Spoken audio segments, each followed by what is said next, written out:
Thanks.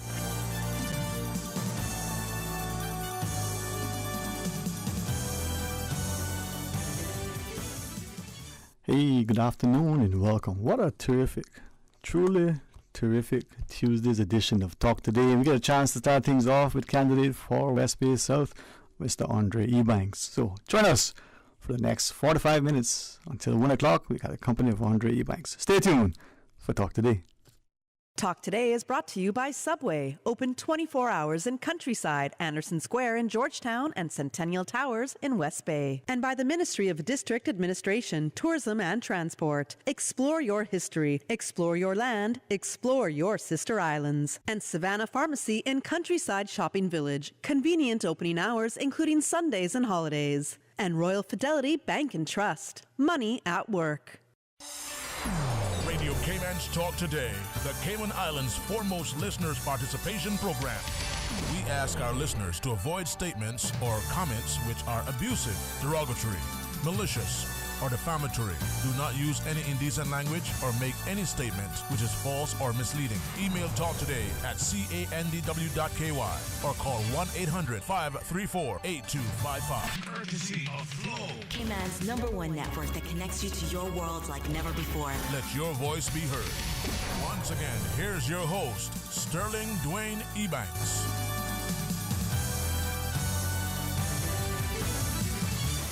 Hey, good afternoon and welcome, and thanks for joining us. And trust and pray you had a blessed, safe, productive, enjoyable, relaxing, rejuvenating, rewarding, and who knows, might even be invigorating Easter holiday. Well, in the studio, the excellent company of Mr. Andre Ebanks, candidate for West Bay South. What is his platform? Integrity, service, results. Good afternoon, my friend. How are you today? Good afternoon to you and to the listening public and Caymanians listening in overseas. Thank you. Good to see you. Good, man. It's a pleasure. And the one thing I commend all of us is that we conduct, a very, very heatedly contested political debate. We go to the polls with an informed decision. And at the end of the day, despite the banter, it's a civility. And despite all that may transpire, at the end of the day, we work in hand in glove to make Cayman better. So tell us about Andre. Tell us about your foray into the political arena, why, when, the wherefores, and all the good stuff, my friend. Well, now that you opened that can of worms. Sorry. The discussion today was about, so where you caught last night? Fishing? Well, first of all, I hope everyone had a very restful, peaceful Easter. Mm-hmm. It was a good time to be able to, I had to do some work, of course, as a candidate. But I didn't. But it was also good to go to church and reflect and rest with family. My kids enjoyed it. Yeah, well, that's important. My family is important. And I thank friends, the close ones in particular, for giving me a chance to see Cayman once again. Yes. So I think the last time you and I saw each other, I was the Deputy Chief Officer in Community Affairs. Yeah. And then since then, I saw a post for the Cayman Islands representative to the UK and Europe. Mm-hmm. And initially I had two minds about it. There were some folks that encouraged me to apply. But then when I looked into it, I thought, what an honor it would be to represent our country overseas in London and liaise and represent us in the halls of the UK Parliament and also with EU officials. But in addition to that, it also served to assist Caymanians overseas, particularly our students, which became even more urgent under COVID, to be able to transport not just the students, but also professionals and residents that needed to go back and forth between Cayman and the UK. We also had to grapple with an EU tax list that we were on and to negotiate our way off, and also to advise the government on the implications of Brexit.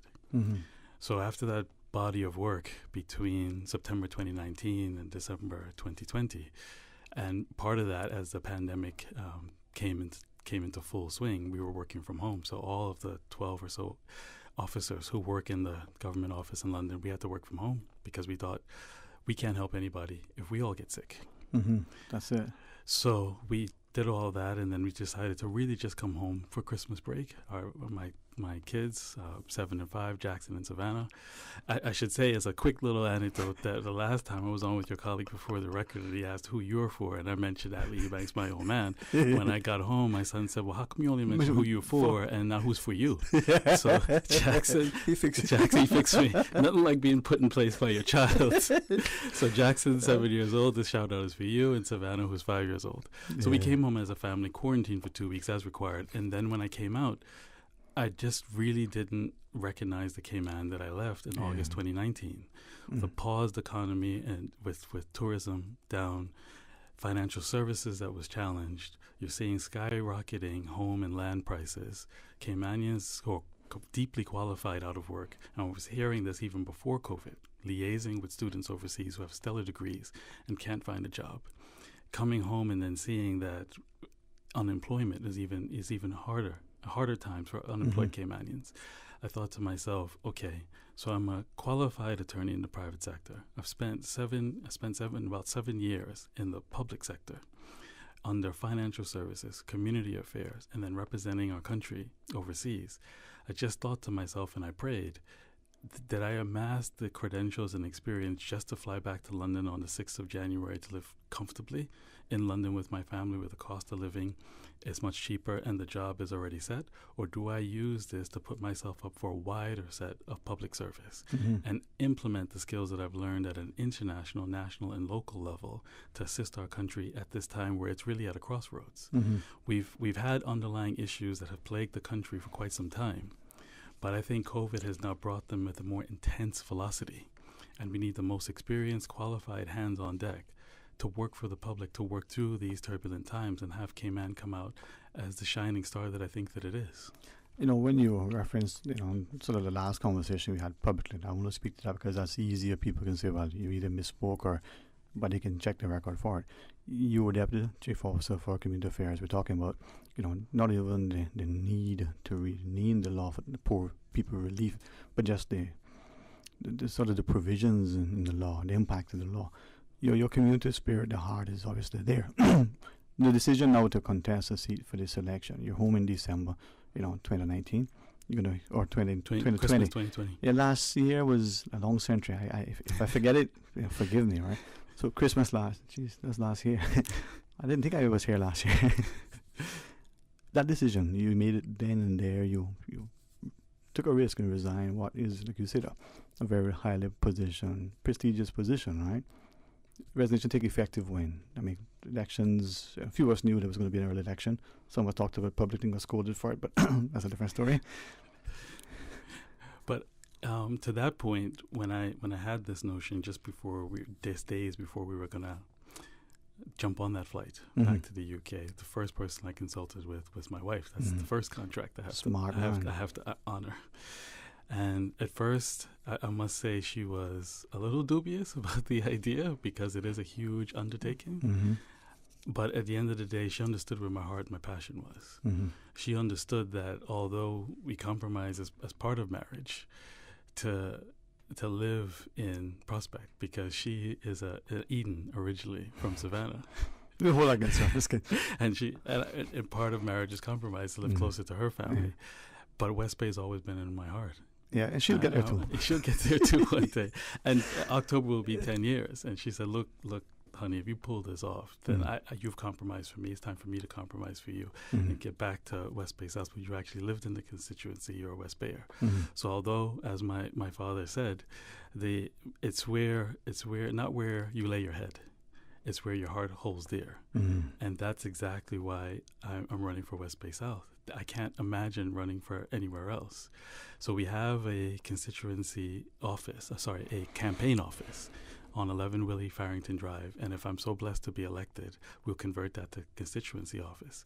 So these were sort of the list, and to go back to your question, sort of the list in her and I's mind of the things we'd have to tick off. And one of the big things was you'd have to resign from the post because the Constitution holds that you can't hold public office in order to be qualified to run for elections.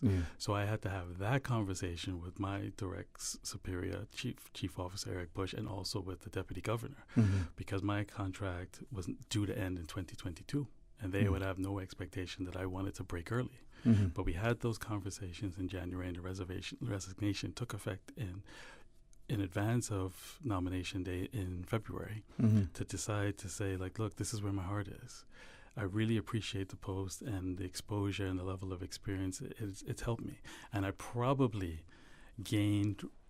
Initially leaving from 2019 to 2022 was the contract.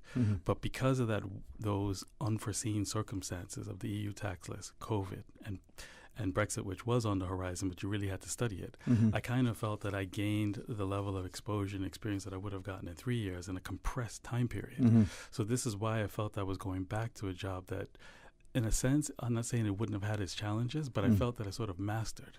Would I really be stretching myself? Is there more that I could give? Is there more that I could sacrifice to assist Cayman? And that's what was really born out of the decision. And this is why, conversations with you are easy. We can speak not just to the high level things, intellectual, but we can see the personal, the real, the things that are impactful. And as I listen to you, I'll be guided to hear from you as you wish, share as comfortably as you want. And for people to not want to understand you, but to understand the heart, the passion, the desire to serve and to be of value. But when we look, and I'm mindful that politicians and political pundits are like senior civil servants, retired and otherwise, may see this as a political statement. And it isn't. It isn't meant to be inflammatory. It isn't meant to be in a way insolent at all. But it isn't what we've done to date or what we're doing now. It's what are we going to do going forward. We can see what has transpired. The civility of our people, the way we responded, has been effective. The government has borrowed money, not this one, but others. But what are we going to do going forward after the election, a year from now, to make us, that stronger place, that resilient country, that resolve within our people? And those are the things that I sense from you that your passion is. You go back to a job that is safe, comfortable, you're making money, you're traveling, you're enjoying it as best as you can in a time like this. But there has to be more. What is that more that is driving you? What is that more that you want? Maybe when you come back from the break, you can share with us as to what it is. Give us a preview of your platform, your political ideology. What is it that you want from our people? How do we take us there? All right. Absolutely. Perfect. Candidate for West Bay South, Mr. Andre E. Banks. When we come back, we'll continue to have the discussion until 1 p.m. Stay tuned for Talk Today. Freedom, Cayman Brack. Freedom, Little Cayman. Soft breezes, blue waters, no traffic. Unwind and rejuvenate your mind, body, and soul. Sister Island Staycations, a taste of freedom. Discover all that our sister islands have to offer.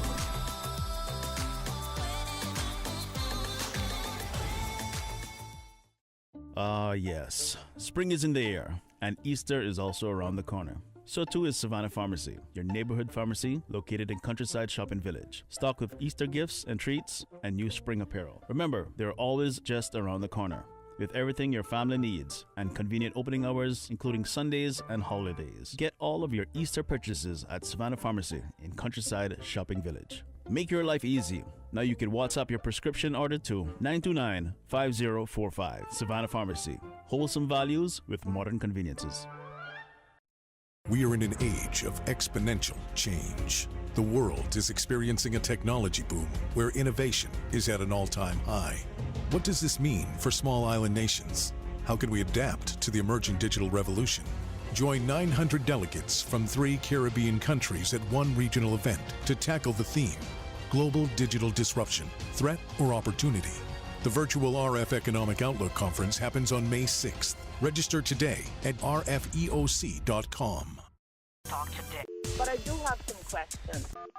Talk today. Cayman Islands' foremost listeners participation program. Talk today. Because there are more questions than answers. What the public is saying.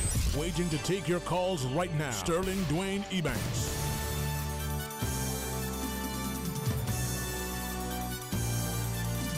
Hey, good afternoon. Welcome back. Thanks for joining us. In the studio, candidate for West Bay South, Mr. Andre E. Banks. We go to the polls and look at the number of candidates. Candidate number. What would be your number in the polls for the electors that go for West Bay South? I believe it should be 1. 1. All right. Yeah, there you go. In spirit. Well, appreciate you coming on board and sharing some time with us. So just before the break, we were asking some things, and obviously we want to hear more from you. But please, share with us as you wish. Well, I think where we left off is the overall campaign pillars. Yeah. And I think, as I mentioned in other public appearances, including the Chamber Forum, is that I think it's important as a country, as our foreparents did, is to build a vision for the country and set out exactly where we want Cayman to be beyond one electoral cycle. And in my mind, that's wrapped around 3 main pillars, that we're putting Caymanians first, that we're benefiting Caymanians first, that our policies and our procedures reflect that. 2, in terms we have to secure a strong economy. So yes, financial services and other industries right now are keeping the economy going. But this is an ideal time to pause and think about the future of tourism, to think about what we want cruise tourism to look like, for example, a more slender elite product with smaller amount of ships coming in, but with higher spenders, and maybe some of those ships even stay overnight, to ensure that that's something that our infrastructure can handle. This is the ideal time to do it while it's paused, and at the same time sustaining folks who are in that industry, ensure that we carry them through, because we can't be guided by politics in terms of coming and reopening the borders. We have to be guided by the science in terms of the vaccination rates and what the infection rates are, not just in Cayman, but the countries we might accept visitors from. And then lastly, we also have to advance a sustainability agenda. I can't tell you how much value I think that there is in the environmental space for Cayman, in terms of not only taking care of Cayman's natural resources, but what we can do and how that can boost our image around the world. One of the challenges that I saw in my role as a representative to the UK is that there may be UK parliamentarians that were in favor of Cayman. They're in the minority, but they're in favor of Cayman. They've either been here and understand exactly who we are, or they have friends and family who are here, but they just keep saying, look, your country suffers from an undeserved reputation in financial services. You continue to pass legislation, you continue to pass regulation, but you're not able to shake that image. So instead of trying to beat that drum, even though we're doing well, and financial services should be continued and protected and promoted, appropriately promoted, it's time for Cayman to be learned and known for something other than financial services is the first thing that comes to people's mind. So if we really get serious in terms of our blue and green spaces, conserving what's necessary, getting the landfill done, and working around a climate change agenda, that will then naturally lead us to have a sustainable development plan that is in congruence with the environment rather than out of it, where you can plan development of which areas are going to be conserved, which areas need to be planned for affordable housing, which areas need to be planned for social assistance housing, what are the high end, rather than the uncoordinated mismatch that I think is happening now that's driving prices up. So if we plan around a sustainable agenda and also accelerate the national energy policy to bring down the cost of living, you then add almost another pillar to the economy, because it takes people power to put up solar panels. We can train Caymanians in this endeavor. It takes people to be able to build wind farms. So on the one hand, you're not only just reducing the cost of living, in addition, you're providing a whole nother industry for Caymanians to learn and grow in. And then on top of that, being able to planning around that vision, you now have the world looking at Cayman and saying, whoa, wait a second. They're not just financial services. They're not just doing this for the big banks and the big investment funds. They're now leading the region in blue and green initiatives. That is the type of thing that really pulls at the heartstrings and have people look at Cayman differently. And I can't see any reason why financially, from the level of intelligence that's on this island, that we can't lead the region in this area. It's the kind of thing that gets recognized by the United Nations. And there's a valuable opportunity to start. There's the marquee UN conference on climate change. It's happening, COP26 is what it's called, which is referred to. It's happening in Scotland this year. The UK needs the overseas territories to be showcased, because the overseas territories hold 90% of the UK's biodiversity. So they can't meet certain international targets without us. This is where we're no longer small developing countries. We're actually big ocean countries. And we should be proud of that. And that's why there's such a value in planning around an environmental agenda. As I listen to you, and there is some talk, maybe to the margin, maybe somewhere that's in the public domain, about who's going to be representing Cayman at COP26 come November, right? But from what I'm hearing, what you're saying, the small and the big P when it comes to the political will, the corporate will, the civic and societal sort of obligations relative to I look back to the early 90s, the World Travel and Tourism Council were talking about Green Globe certification, a proposal banted about probably for maybe a nanosecond within the country, that came back, a little Cayman could lead that charge. Now, that was almost 25 plus years ago, but we're no closer to realizing that ideal, and maybe we're further impoverished environmentally, socially, and possibly economically.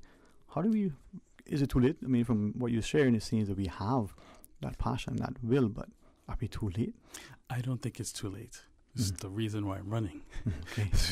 It's because we have the policies in place. To your point, there's a 2011 climate change policy right now sitting on the shelf. Right. There was even a resolution in the House, I think, in 2019, which was unanimously supported to bring that forward. Right. So the tools are there. I think our history reflects not a lack of analysis and reporting. We have reports, we have policies that have amassed over the years. We have an implementation issue.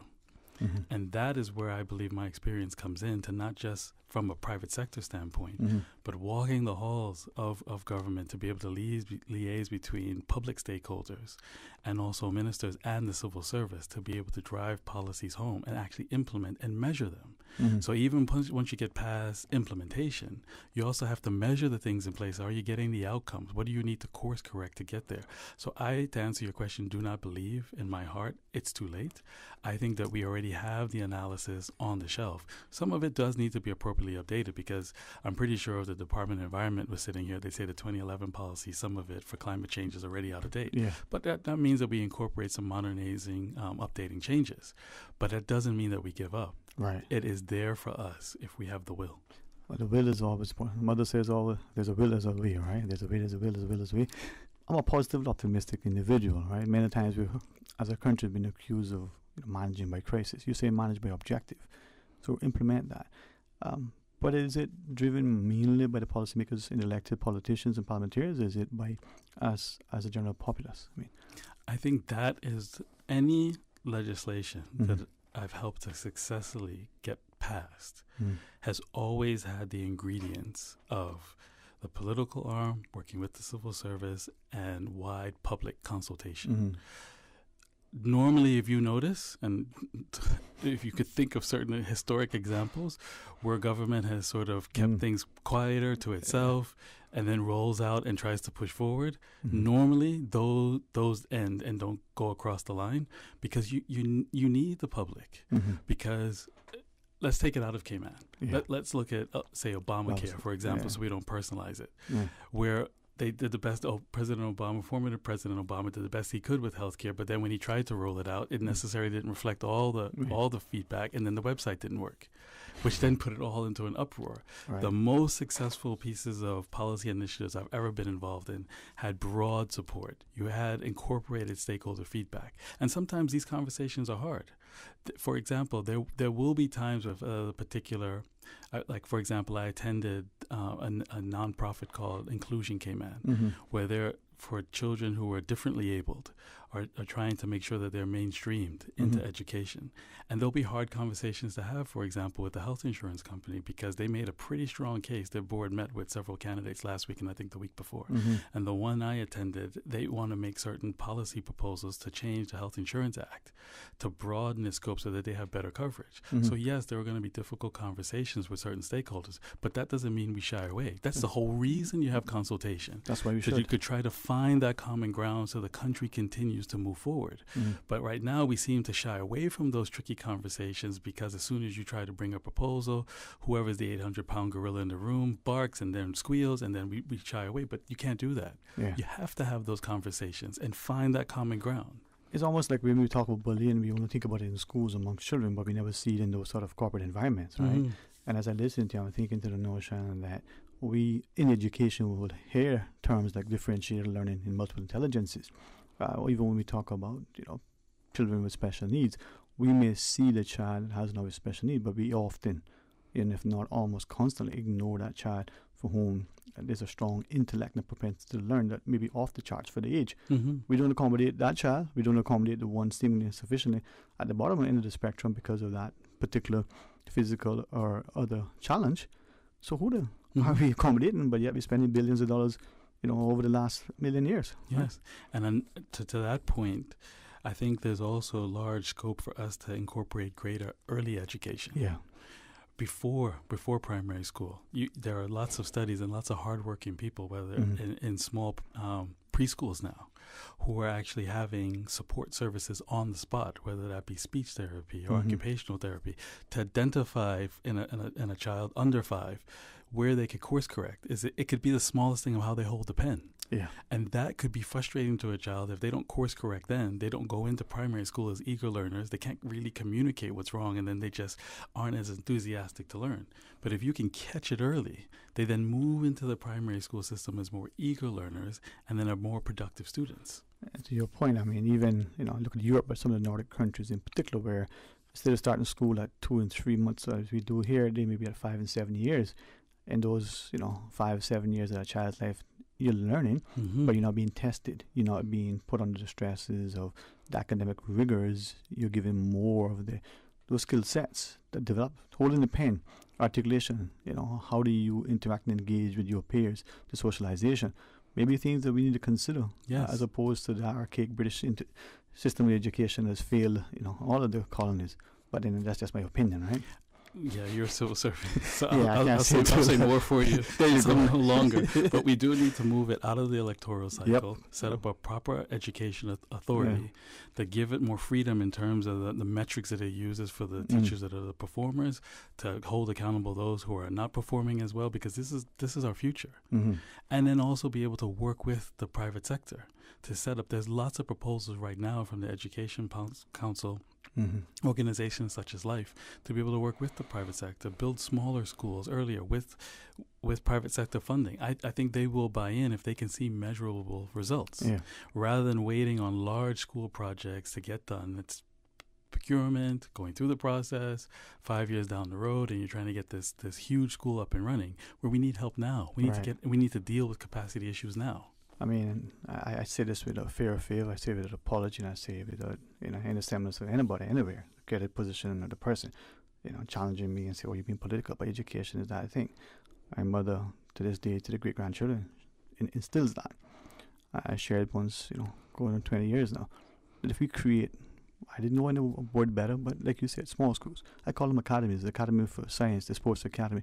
Little bits and pieces within schools that cater to that child. So the Arts Academy, the Performing Arts Academy, the Science Academy.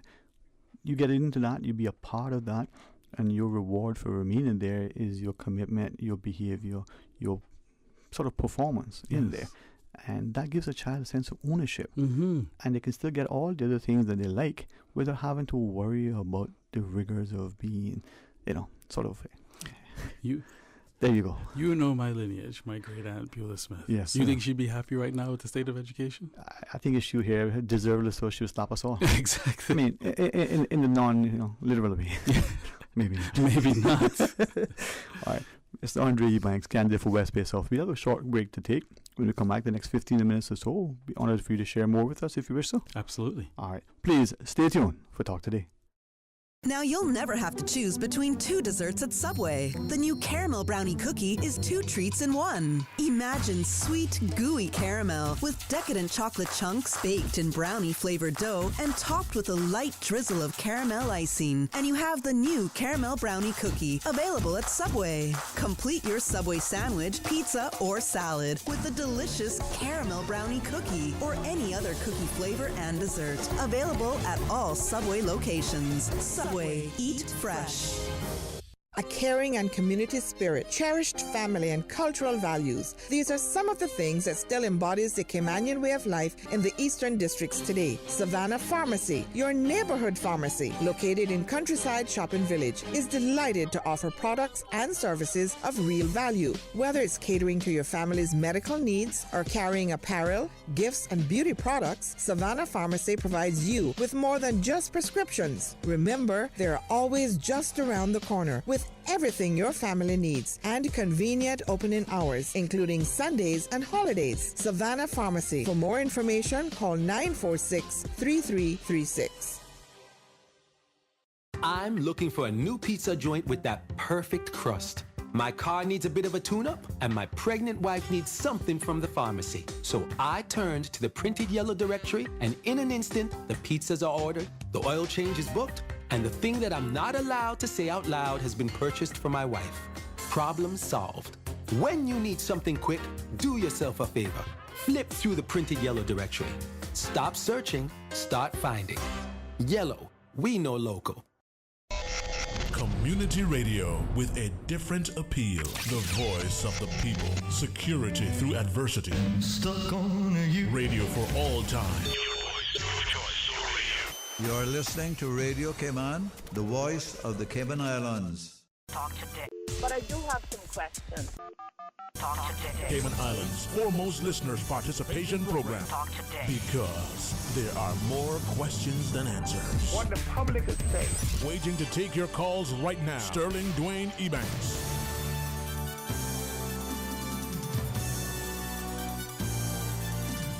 Hey, good afternoon and welcome back. Thanks for joining us, and we are truly grateful that Radio Cayman True Talk Today in particular can provide a platform for the candidates as well as the general populace, the voters in particular, to be able to listen directly. Today, West Bay South candidate, Mr. Andre Ebanks. You say what, number one on the ballot? All right, well, you know, Dr. Frank reminded us, and so vote for number one. Even if it isn't, it's in my heart. There you go, man. But I'm always excited, and anybody who will talk politics to me that loves the country, I'm willing to listen. Anybody who says, well, you're political, well, I probably can't deny that, but it's not about being elected, it's about being, committed to a genuine good cause. So share with us some more as you were going through. I know the time goes fast, and I won't talk as fast, but let me listen even more intently. Well, I think it's also good to touch on. Mm-hmm.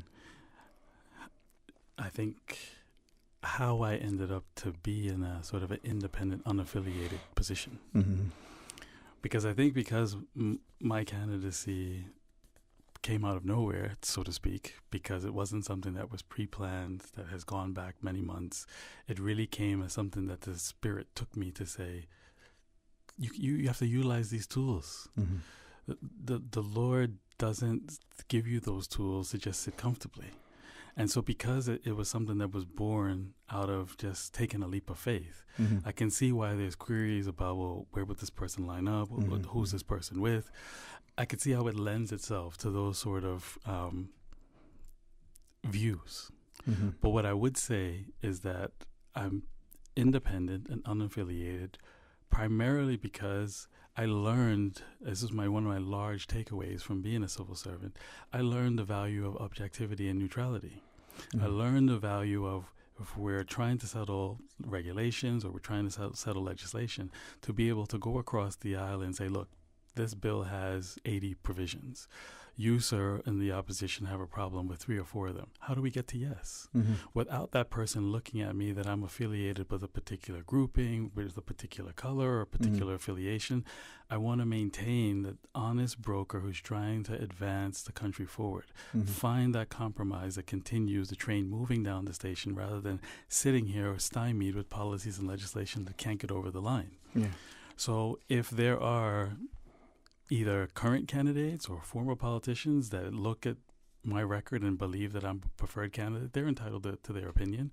But I have no preconceived pre-election formation or post-election formation arrangements whatsoever. Mm-hmm. My prayer is when we get there, if I'm so blessed to be elected, that the country sees a right balance of composition of the most experienced people to take the country forward, and all 19 should be working.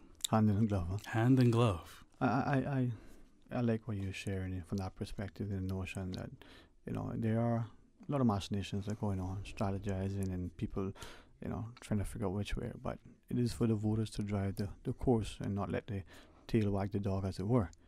So let the chips fall where they may, and the voters will make their selections.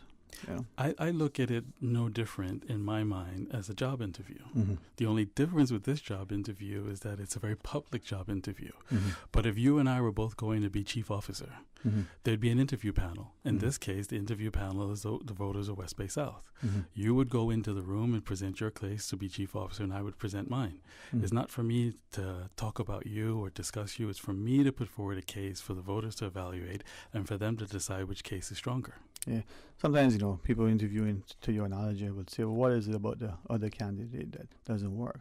For that job, for me, is what was it about me that makes me more appealing? And that's what you're sharing. Exactly. The person's a good choice, but here's why I would be equal as good, if not better, based on principles, integrity, service, results, and integrity. And that's my feeling. Mm-hmm. There isn't any need. I think it's not beneficial to our public discourse. Mm-hmm. And I think it also might also drive away certain voters to have sort of any candidate, not anyone in particular, any candidate to have negative discourse. Because I think the voters want to hear exactly how you're going to take the country forward if elected. Elections are about the future. So getting back to that, the other thing that we need to really work on, that it hurt me in my capacity as the representative to the UK and Europe to hear not only young Caymanians, but older Caymanians say, "That's it, Andre. I'm going to leave Cayman for good." I mean, that can't be right. Cayman has to be for Caymanians first. So we need to get back to working with the Department of Work to ensure that the systems are in place that are working to actually get Caymanians back to work and remove this nonsense of being overqualified. We already spoke about education, so that's the early part of it. And we also need to maximize our seniors. There are good programs in place through Children and Family Services and other organizations. But I've found during canvassing, and I talked about it with one of your colleagues here after I left the last public appearance, that I think we're also losing our history, sadly. Our seniors are the gatekeepers to the history. There's more that we can do to incorporate them in when we're building our new hospitality product, to ensure that they're the keepers of the cultures and pass it down, and then also to have them on boards because people are living longer. So let's not look at advanced age as something that's a detriment. Let's look at it as a positive. And you can include those sharp minds into board policies where they're away, so they're away from the action. They've retired. They no longer have a pony in the race. They just want to see the best policy for a particular board go forward where they already have the skill set. So I think it's time for us to look at these things that might be viewed initially as problems as opportunities. Opportunities, they are indeed, because what if we are blessed to live to neither 100 or, as I want, 120? You want 120? Yeah, but well, the scripture talks about 3 scores and 10. And I got double it, but I got close to it. Hey, that's my plan, man. I'm working on it. Good for you. If I can be healthy 120, you check me out, man. But we laugh and we give thanks. We're grateful and we're gracious. And I think, as you shared, there has to be a strong sense of humility, but it's the voters then to be engaged as you do your canvassing and as you come, go to the polls. Share with us more. What are the other things that you would like to drive the voters to know about you? We're a week away, basically. And a week in politics in Cayman could be a century. I think anywhere. I'm learning that more and more. I think one of the things that we touched on unemployment, but also the cost of living. So I would propose 3 steps. I think we can do a stronger job in terms of our duty and tariff regime, where just like akin to what direct taxing countries do, is using that as sort of our tax code to identify duties or tariffs that are now having a disproportionate effect on those in the lower income bracket versus the upper, and then be able to make adjustments for a period, because you're supposed to use that as a mechanism to provide economic relief over time, and then you could adjust it back. But right now, I think that there are certain duties and tariffs that are having a disproportionate effect, and we need to be able to readjust that for a time period. Second thing is I touched on it earlier, but the reduction of energy cost, really accelerating the national energy policy to ensure that you can kind of cut down that utility bill, which then gives you more disposable income.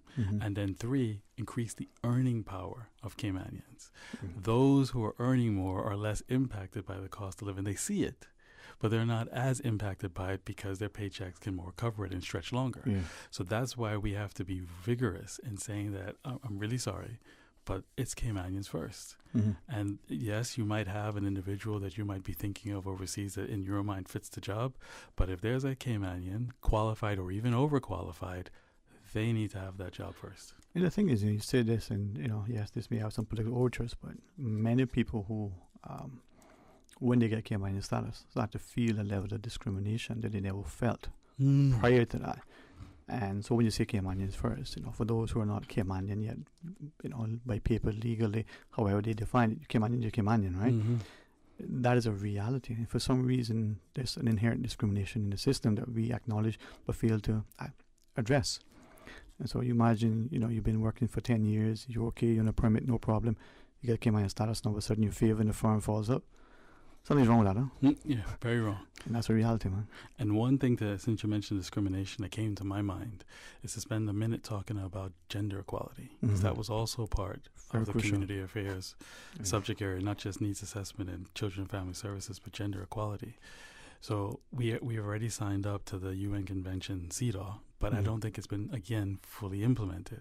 So we need to be able to encourage, both from a public sector standpoint and a private sector standpoint, to really think about our gender mainstreaming. Are we really incorporating women to the largest extent? To think about our board compositions. Studies show that boards and pretty large companies around the world make better, more profitable decisions if they have a gender balance. So are we really looking to put women in positions where they can affect decision making in this country, both in the public sector and the private sector?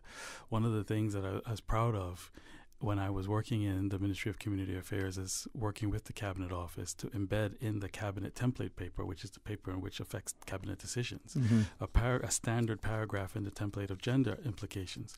So that means any policy being put forward to Cabinet, the author of the paper has to stop and think, have I thought about the gender implications of this proposal?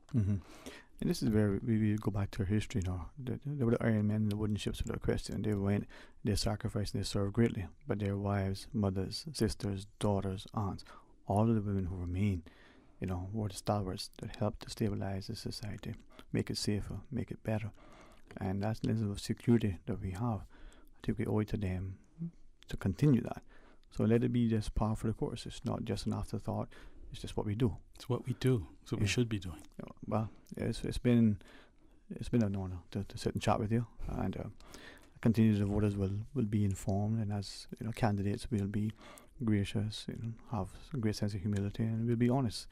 And when we're elected, the 19 will put the country first and set aside the differences and keep the contest, but do so in a civilized, loving, respectful, responsible manner. And then the closing moments, another. You're a civil servant, but I'm still going to give you an invite to my next public meeting, which is tomorrow. I'll accept it as 7:30, Hardware Express on Garston Smith Drive. There you go. As part of my job to cover the meetings, and this meeting will be different than prior meetings that I've had guest speakers talk, but I think that I'm going to set forward more time for myself to speak and expand on policy and proposals going forward. So this is tomorrow, 7 p.m. 7:30 p.m. 7:30. Okay, at Hardware Express in Garston Smith Drive. So you're invited. All right. You can hang out in the car, or you can come into the park. No offense, but if I'm out and about, I don't mind being seen. Good for you. If I'm not there, that means I can't be. But if I'm there, it came out too small for me to hide, and I don't believe in hiding. My dad worked too hard for that. So God bless you, God bless Cayman, and God bless the voters of West Bay South. I hope I'm honored and blessed to be your representative. Thanks for the blessings to you, the family, and to the wider Cayman Islands community and all 3 islands and all Caymans everywhere. Special blessings, a prayer of provision and protection, a sense of sanity, security, and civility. May invite in all of us, man. Amen, sir. All right. Have a blessed week. And to our listeners, going to pause and take a break. When we come back, well, it's not Monday and it's not Wednesday, but it's that day in between. We'll tell you what it is when we come back. Stay tuned for Talk Today. Community radio with a different appeal. The voice of the people. Security through adversity. Stuck on you. Radio for all time.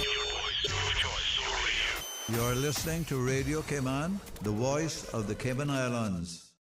Today's biggest news. Radio Cayman. It's only 2 species that we have here on the island. Generations present. Your voice, your choice. It is in the best interest of the people of these islands. Local, regional, international. This is Headlines from Radio Cayman's newsroom. Today's biggest news. With your latest headlines, I'm Felicia Rankin-Solins. The National Trust of the Cayman Islands reminds drivers to be careful as we are currently in the blue iguana breeding season. You may observe iguanas on the road as they roam to find partners and territories. Be mindful to slow down, give iguanas a wide berth on the road, and do not hit them with your car. In international news, coronavirus figures released by health authorities across South America on Monday show a number of countries grappling with a spike in infections and deaths. Uruguay and Paraguay registered record numbers of daily deaths, while the total number of COVID cases surpassed the 13 million mark in Brazil. North Korea has announced it will not take part in the Tokyo Olympics this year, saying the decision is to protect its athletes from COVID-19. The decision puts an end to South Korea's hopes of using the Games to engage with the North amid stalled cross-border talk. The winner of Sri Lanka's biggest beauty prize has suffered head injuries after a brawl broke out on stage. Beauty queen Pushpika De Silva won the Mrs. Sri Lanka title at a ceremony on national TV on Sunday. Moments later, the 2019 winner seized Miss De Silva's crown, claiming she would not be awarded the title because she was divorced. The prize has now been returned to Miss De Silva after pageant organizers confirmed she is not a divorcee. These are your headlines. I'm Felicia Rankin-Solins. For the latest in news and information, follow Radio Cayman on social media, Facebook, Instagram, Twitter. Download the Radio Cayman app or log on to our website, radiocayman.gov.ky. A caring and community spirit, cherished family and cultural values. These are some of the things that still embodies the Caymanian way of life in the Eastern Districts today. Savannah Pharmacy, your neighborhood pharmacy, located in Countryside Shopping Village, is delighted to offer products and services of real value. Whether it's catering to your family's medical needs or carrying apparel, gifts, and beauty products, Savannah Pharmacy provides you with more than just prescriptions. Remember, they're always just around the corner with everything your family needs and convenient opening hours, including Sundays and holidays. Savannah Pharmacy. For more information, call 946-3336. Talk today. But I do have some questions. Talk today. Cayman Islands' foremost listeners participation program. Talk today. Because there are more questions than answers. What the public is saying. Waging to take your calls right now. Sterling Dwayne Ebanks.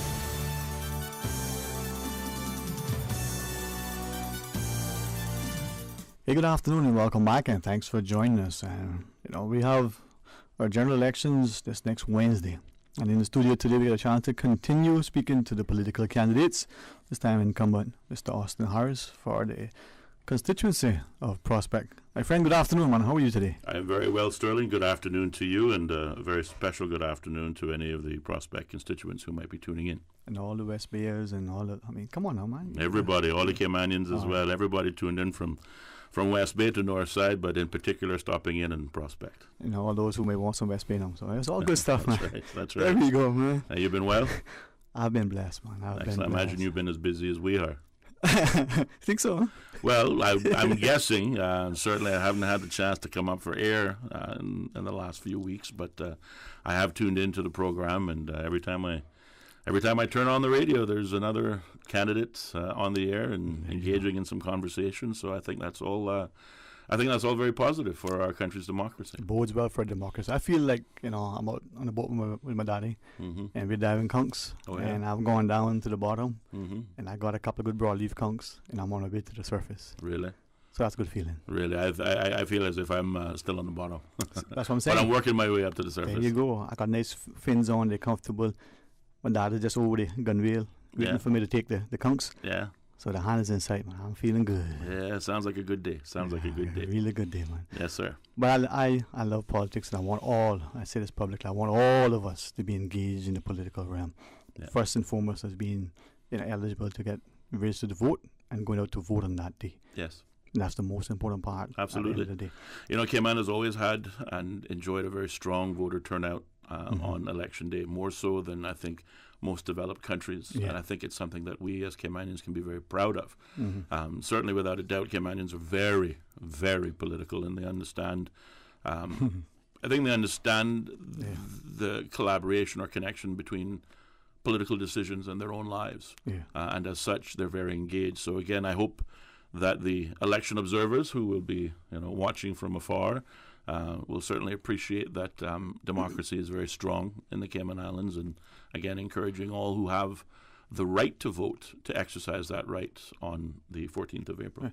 If you would guide me, sir, as a parliamentarian, and we certainly want to get into here more about sure. But if this is an inappropriate thing to say, or if it's an opportune time to say it, guide me. But for me, I would like to publicly say to all of the registered voters who are eligible, despite whatever fears and concerns we may have, to please go out on the 14th when the polls open at 7 and when they close at 6 to cast your ballot. Yes. I'll say this almost in jest. If you don't like anybody in the candidate, put one big X across the ballot. But at least go out and vote. Sure. Show your presence. Please don't stay away. Don't let this booger man frighten you. Don't let the intimidating face of somebody. Please go out and vote. Too many people have fought wars and died for that right to vote. Agreed. And please go out and vote. I mean, that is the most... I don't know. Next to saying your prayers before you go to bed at night, that's probably the only other thing that's more important, man. No, I absolutely agree with you. Certainly, I'm not sure what some of the fears may be towards voting, but I will simply say to the voter that your vote is perhaps the most valuable asset you have in our democracy. And certainly politicians, candidates will, in many cases, say anything for it. But I believe, above all, it is the voter's ability to distinguish sense from nonsense, and then obviously go out and exercise their right in terms of who they believe would make the best person to be their representative. And that's really all that any of us can do. Right. Because staying away, you still voted. Yes. So I don't think that I can get in trouble with anybody. Just making a special appeal. Well, I used to say, you know, those who give up the chance to choose really give up the chance to complain. That's it, you know. And I like how you say that. I remember you saying it. I just want people to go out and vote, you know. Take your friend with you in the sense that you stand in line together and you mark your ballots independently, objectively. You make your ballot, however you make your ballot. But go to vote, man. Yes. Go to vote. It's not going to take very long.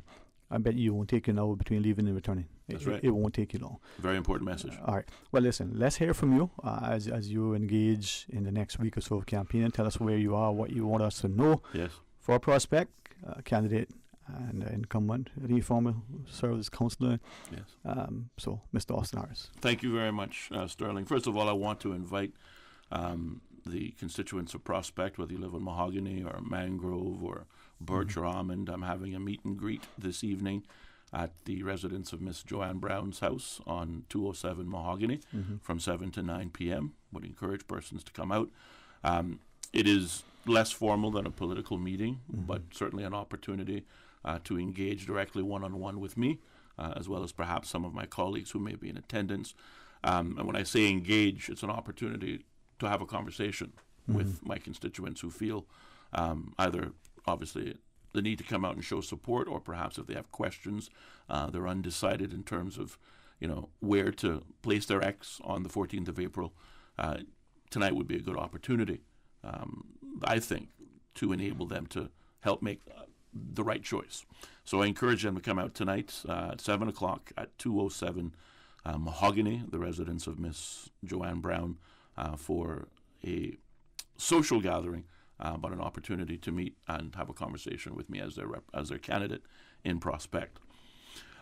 In Prospect, and certainly the time that we have here today, there are, you know, I guess there's two different issues or two different priorities that I want to express during this time. First of all, of course, my aspirations and what I call my pledges to Prospect for the next 4 years, as well as, of course, the issues that I find as top priority in terms of the national issues.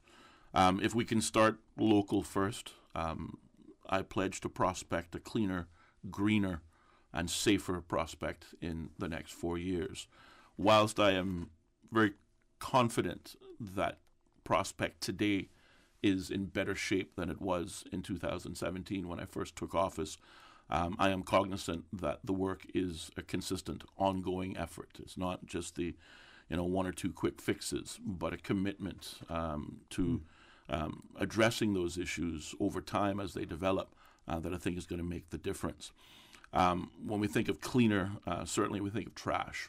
When I first took office in Prospect, Prospect regrettably was litter was everywhere, from residential waste in the local communities to waste on the highways. There was, issues of overgrown properties, again, along the curbside and also along the highways.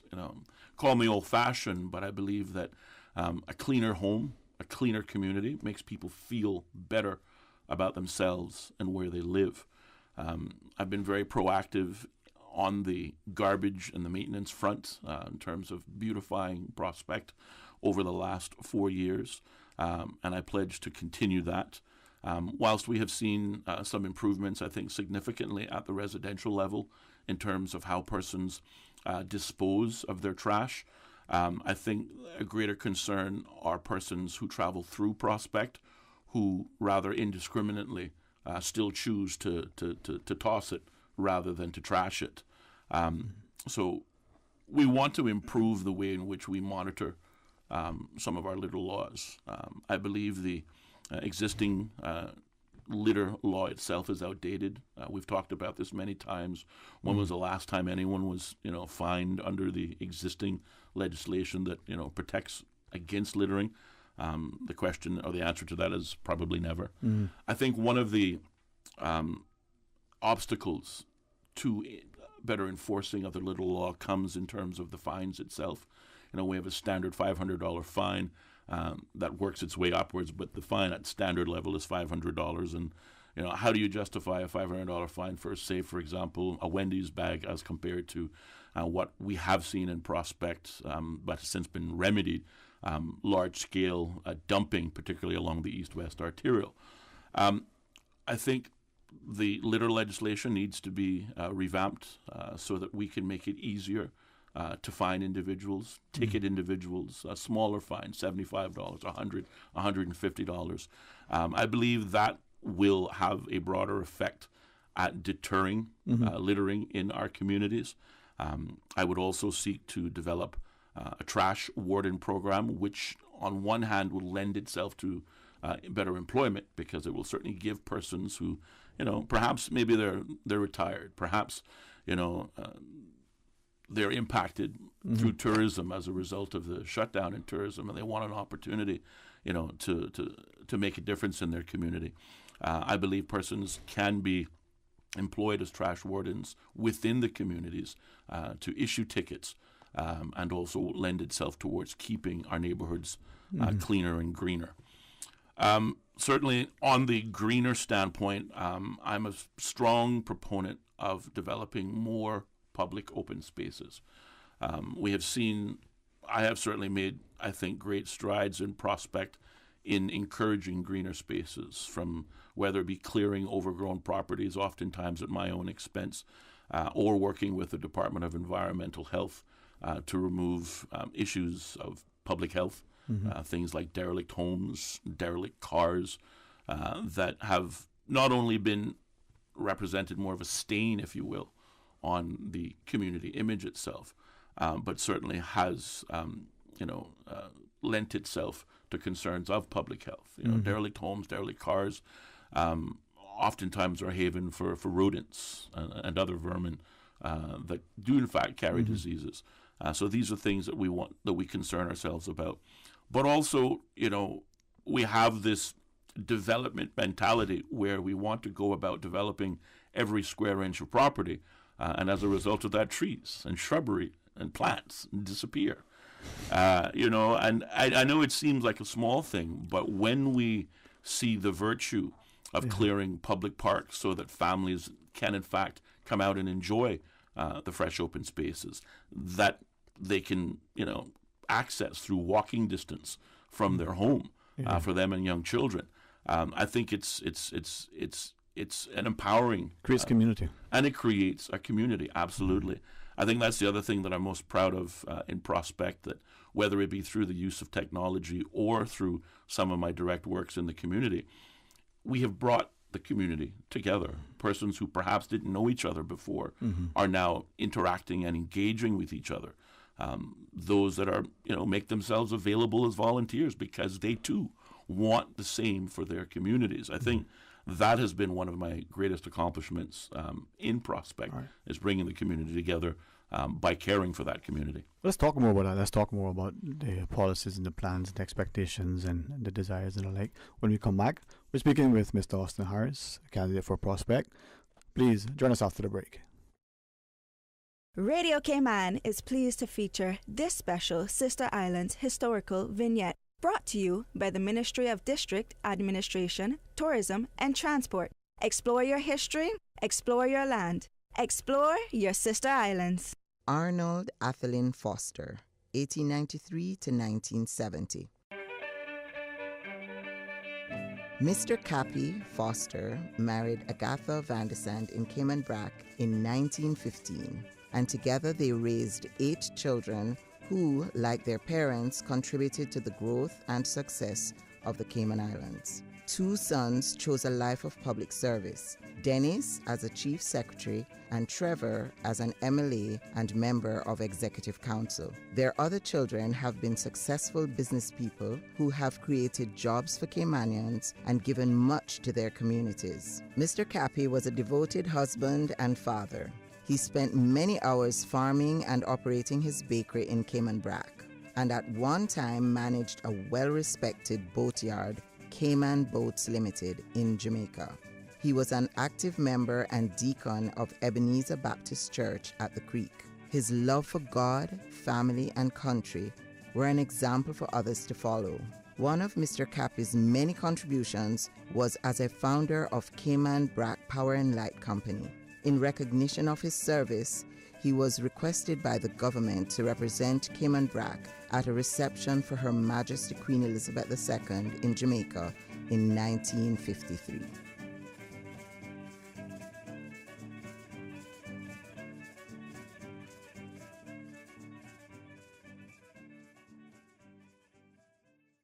Radio Cayman is pleased to feature this special Sister Islands historical vignette, brought to you by the Ministry of District Administration, Tourism and Transport. Explore your history, explore your land, explore your sister islands. Wouldn't it have been grand if you had purchased land 30 years ago? It may not be 2020, but a perfect vision has never been more clear. Cayman Brac and Little Cayman, poised for growth with an eye on the future. Your land, your history, your future. Discover all that our sister islands have to offer. We are in an age of exponential change. The world is experiencing a technology boom where innovation is at an all-time high. What does this mean for small island nations? How can we adapt to the emerging digital revolution? Join 900 delegates from 3 Caribbean countries at one regional event to tackle the theme, Global Digital Disruption, Threat or Opportunity. The virtual RF Economic Outlook Conference happens on May 6th. Register today at rfeoc.com. Satisfaction is guaranteed 24 hours a day, whether it's music or information.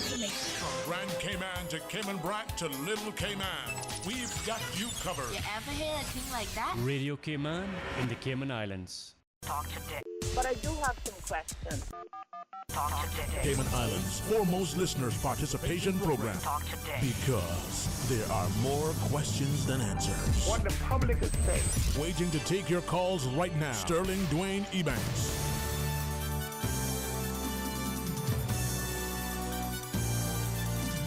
Hey, good afternoon. Welcome back, and thanks for joining us. And in the studio, Mr. Austin Harris, a candidate for the electoral district of Prospect. And Mr. Harris has said, if you want to share a comment, you have a question, a query, you just need to engage. Well, the phone lines are open. Yep. Mr. Harris will be with us until 2 p.m. So you can shut us up on 949-8037, 949-6990, or you can call the Flow toll-free line at 1-800-534-8255. And if you know DJ's number personal line, don't call that because he's not going to answer. Well, Mr. Harris, as we were chatting earlier, you talking about building a stronger community. There are the things that you were sharing, and we certainly want to hear and learn as much as we can, especially if we're in the electoral district of Prospect. Certainly. Again, as we were chatting, thank you for the opportunity. Beginning, of course, first with my commitment at the local level to Prospect. Again, my pledge to Prospect, 3 things for a cleaner, greener, and safer Prospect. At the break, we were chatting about greener and my support for more public open spaces. In each subdivision that is a community in Prospect, by law, they're required to leave at least one parcel of land that's intended for public open space. But what we see repeatedly, whether you're an old community or a new community, the developers are obviously more interested in selling the various parcels of lots that obviously bring them revenue. And the public open spaces remain just that, open spaces that are untended to, usually covered by weeds. And you wouldn't notice that it's intended to be a public open space, and if you drove past it. I think we need to spend greater time and focus in developing these public open spaces. The nice thing about trees, flora and fauna, is you don't have to do much. You tend to your garden, you remove some of the weeds, you throw down some, seeding, maybe a water feature, and voila, you have a fantastic, clean environment in which either individuals can go looking for quiet time or certainly go and take their families to. So that's something that I support and I want to see developed across all of the communities. Again, on the overarching notion that, these facilities brings communities and people together. Another aspect of the greener prospect, and I must say that I've, sort of was encouraged in this direction by my constituents, particularly my constituents that live either on Adventure Street or Norfolk, more commonly known as the Frank Hall homes along the east-west arterial. In each of these different lots, one of the things I like about the community is that each resident has made it very much their own, and you see their own character coming out of their development of what is essentially their castle. A lot of homeowners in that area have also embraced the notion of backyard farming. And some from the very tiny to 4 or 5 pots, to others who've dedicated entire backyards to it. And in so doing, it enabled me to conceptualize what these public open spaces could look like. And because the public open spaces are usually a house lot or a third of an acre, it means that you can do multiple things on the same site. So whilst the front, for example, may be a park or open space so persons can relax in a calm and soothing environment, but behind it, on the same property, could be the development of a community farm. Farms that serve as a means to feed that community. You'll probably, be a donation box, to cover things like soil and fertilizer and seeds. And certainly when the harvest comes along, then, of course, members of that community are invited to come out and get fresh tomatoes and fresh cassava or, fresh yams or whatever it is that is being produced on that site. Community garden. A community garden, very much so. Again, there'll be a donation box where, there'll be no prices, but certainly members are encouraged by, the leading of their heart to say, well, I took X amount. I want to make sure there's more tomatoes when I come back next season. So those are things that I think will go a long way to improving the community. Sticking with greener, though not immediately coming to mind as, how is this a green initiative? But the reduction of traffic in the morning. And traffic from a greener perspective means one thing, largely the reduction in emissions, which are also harmful to the environment and harmful to people. Not necessarily the thing that people think about when they're sitting in traffic. Usually it's the frustration of how long they've been there or how slow the line is moving. And these are issues specific to Prospect that have been, they've existed throughout the ages. Exacerbated recently. And they have certainly been exacerbated recently. And these are things that we have to address. Right. The good news is that I'm not starting from scratch. Under this term in office, with the experience in which I've been privileged to gain, I was also enabled through the establishment of a committee that was established by Parliament to look into ways in which to improve the traffic situation. Together with my colleague David White, who was my co-chairman, and members of the private sector, we developed what we think is an actionable 10-point plan that can, in fact, lend itself to reducing traffic, not only in the residential communities like Prospect, that suffer from persons obviously, taking shortcuts through the neighborhoods in order to jump the line, but also to encourage, obviously, a reduction in traffic on the major highways. And these are things that don't require, more development, but more so approval in the next term. Right. And maybe you can take us through the 10-point plan or some of the issues, but we do have a couple of callers online. As you invited, we've go to the phones. We're speaking to Austin Harris, candidate for Prospect. Hey, good afternoon. Welcome. Thanks for calling. Hello? Hey, good afternoon. Hello? Good afternoon. How are you? Dwayne? Yeah. Georgie, what's up? Hey, Georgie Banks here. I wanted just to have a quick call. I was driving around, working, doing stuff, but I've been listening, and I felt it appropriate. I know my good friend Austin. We've We've known each other for some time. Yes. And I just wanted to call in. I can't vote for him, but I've been endorsing various candidates that I think would be a fantastic fit in terms of leadership and consistency and empathy. That's one thing that Austin has that I think makes a good leader, is that empathy, because he can empathize with how people are struggling to make ends meet at times, and whenever they have hard times, I think he knows what that's like and that sort of stuff. So I just wanted to call him publicly to endorse my friend Austin Harris for the constituency of Prospect, and I hope all my friends who I have in that constituency hear my voice and be encouraged to cast their X for my good friend Austin Harris on April the 14th, 2021. Thank you so very much, George. Your endorsement means a great deal to me, and certainly I too thank you for it. I look forward to continuing to work with you. When we talk about empathy, certainly, George is one of those persons through his professional life. He demonstrates and exercises that on a daily basis, but I am particularly touched by him taking the time to share that endorsement. Thank you, George. All right, George. Thanks much, man. Enjoy the afternoon. Mr. Harris, we do have another caller, I believe. Let's go to the phones. We're speaking to Austin Harris, the candidate for Prospect. Good afternoon. Welcome. Good afternoon. Afternoon, ma'am. How are you today? Just fine, and good afternoon to Mr. Harris. Good afternoon to you, ma'am. I just have a few questions in regards to the South Sound. What do you call it? Is it a boardwalk? Is it called? Is that what it called, a boardwalk? Yeah, but I mean, that probably falls outside of Mr. Harris's remit. But if you tried, yeah, we can see where we go, Ms. Harris.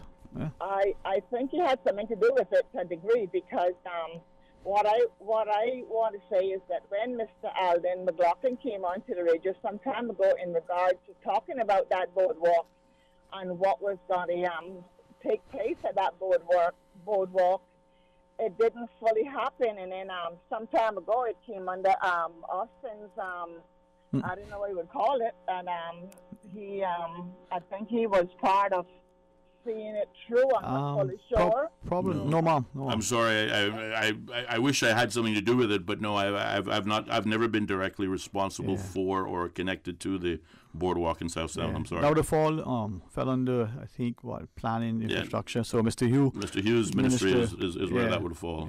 I had the privilege of working in employment, community affairs, and border control. If you want to maybe ask about it, only because Mr. Harris is paying for this segment. I mean, I don't get no commission for it, but he can buy me a chocolate. But I don't want to be disrespectful to you, take away his time. So if it's a boardwalk issue, if you want to ask, maybe comment, we'll certainly respectfully listen, but I don't know that we can weigh in or that we should at this stage. If not, maybe we can talk about it later on. All right. Well, we'll leave it at that. Yes, ma'am. It's more of Mr. I. Yeah, well, I think that falls with Mr. Hugh, I believe, and the like. But of course, the Premier, as the leader of the political leader of the country, under the Westminster system, is ultimately responsible for the cabinet, as I understand it, the political dynamic. Yes. Is there another caller, Mr. Lynn? All right, Mr. Harris, we'll try one more. Sure. Good afternoon and welcome. Thanks for calling. Yeah, good afternoon. Good afternoon, man. What's happening? How are you, man? Good afternoon to your guest. Hey, what's happening? You see, I always look at the history and in everything I judge. Mm-hmm. And I look at the history of Mr. Harris in the radio station, speaking all things opposite than what he do now. So if I can ask you, right, in sort of in the vein with the last callers, judge not lest ye be judged, right? And if we are not able to sort of leave in the past in order to look forward, how will we even be able to enjoy the present? What I see that past 4 years, Dwayne, that Mr. Harris never achieved nothing in the ground, never achieved any of what he promised the people. I think this election is he wasting the people time and money. All right, well, I'll tell you what, only because today is Tuesday and the promise of a tantalizing treat later awaits as I imbibe in some dark chocolate. Let's pause now, Mr. Harris, take a short break. When we come back, if you choose to do. If not, we'll move delicately and deliberately on to the other topics of discussion. Well, certainly I'd be happy to, and I've heard that last caller, call in and take shots at various candidates, from his, podium of expertise. But I'd very much like to respond to some of the comments in terms of, doing or achieving nothing, either on the ground or perhaps, I think his wider point, taking an about face or a change of direction, if you will, from the things I stood for in my previous life in terms of my role on the radio station. I don't see it the same way he does, but I'm more than happy to engage with that. Letos, April 9th, brought to you by Bailey's, and Letos, April 9th, brought to you by Bailey's and Sky Vodka. Things just got a bit hotter on the island. Come in today and order the new spicy Korean subs at Subway. They're sweet, spicy, and especially satisfying. Stop in and try the pulled pork with spicy Korean sauce, or the chicken with spicy Korean sauce. And you can message WhatsApp at 929-4658. Order online or use Let's Eat or the Bento app. The spicy Korean subs at Subway in 2 flavors, extra saucy and extra spicy. Subway, eat fresh. A caring and community spirit, cherished family and cultural values. These are some of the things that still embodies the Caymanian way of life in the Eastern Districts today. Savannah Pharmacy, your neighborhood pharmacy, located in Countryside Shopping Village, is delighted to offer products and services of real value. Whether it's catering to your family's medical needs or carrying apparel, gifts, and beauty products, Savannah Pharmacy provides you with more than just prescriptions. Remember, they're always just around the corner with everything your family needs and convenient opening hours, including Sundays and holidays. Savannah Pharmacy. For more information, call 946-3336. The Chamber of Commerce, in association with Foster's, is hosting a series of candidate forums. Candidates from each of the 19 constituencies respond to questions submitted by the public in a recent online Chamber survey.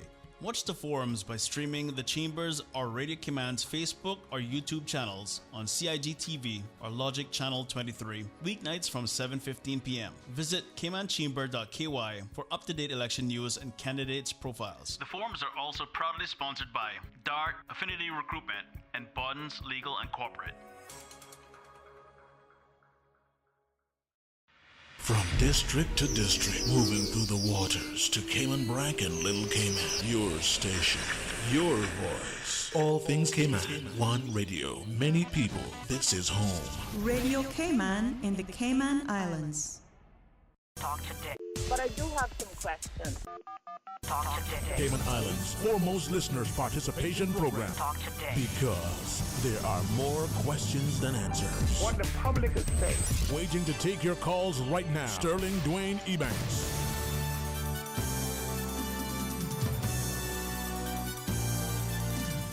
Hey, good afternoon and welcome back, and thanks for joining us. And in the studio, Mr. Austin Harris, candidate for Prospect.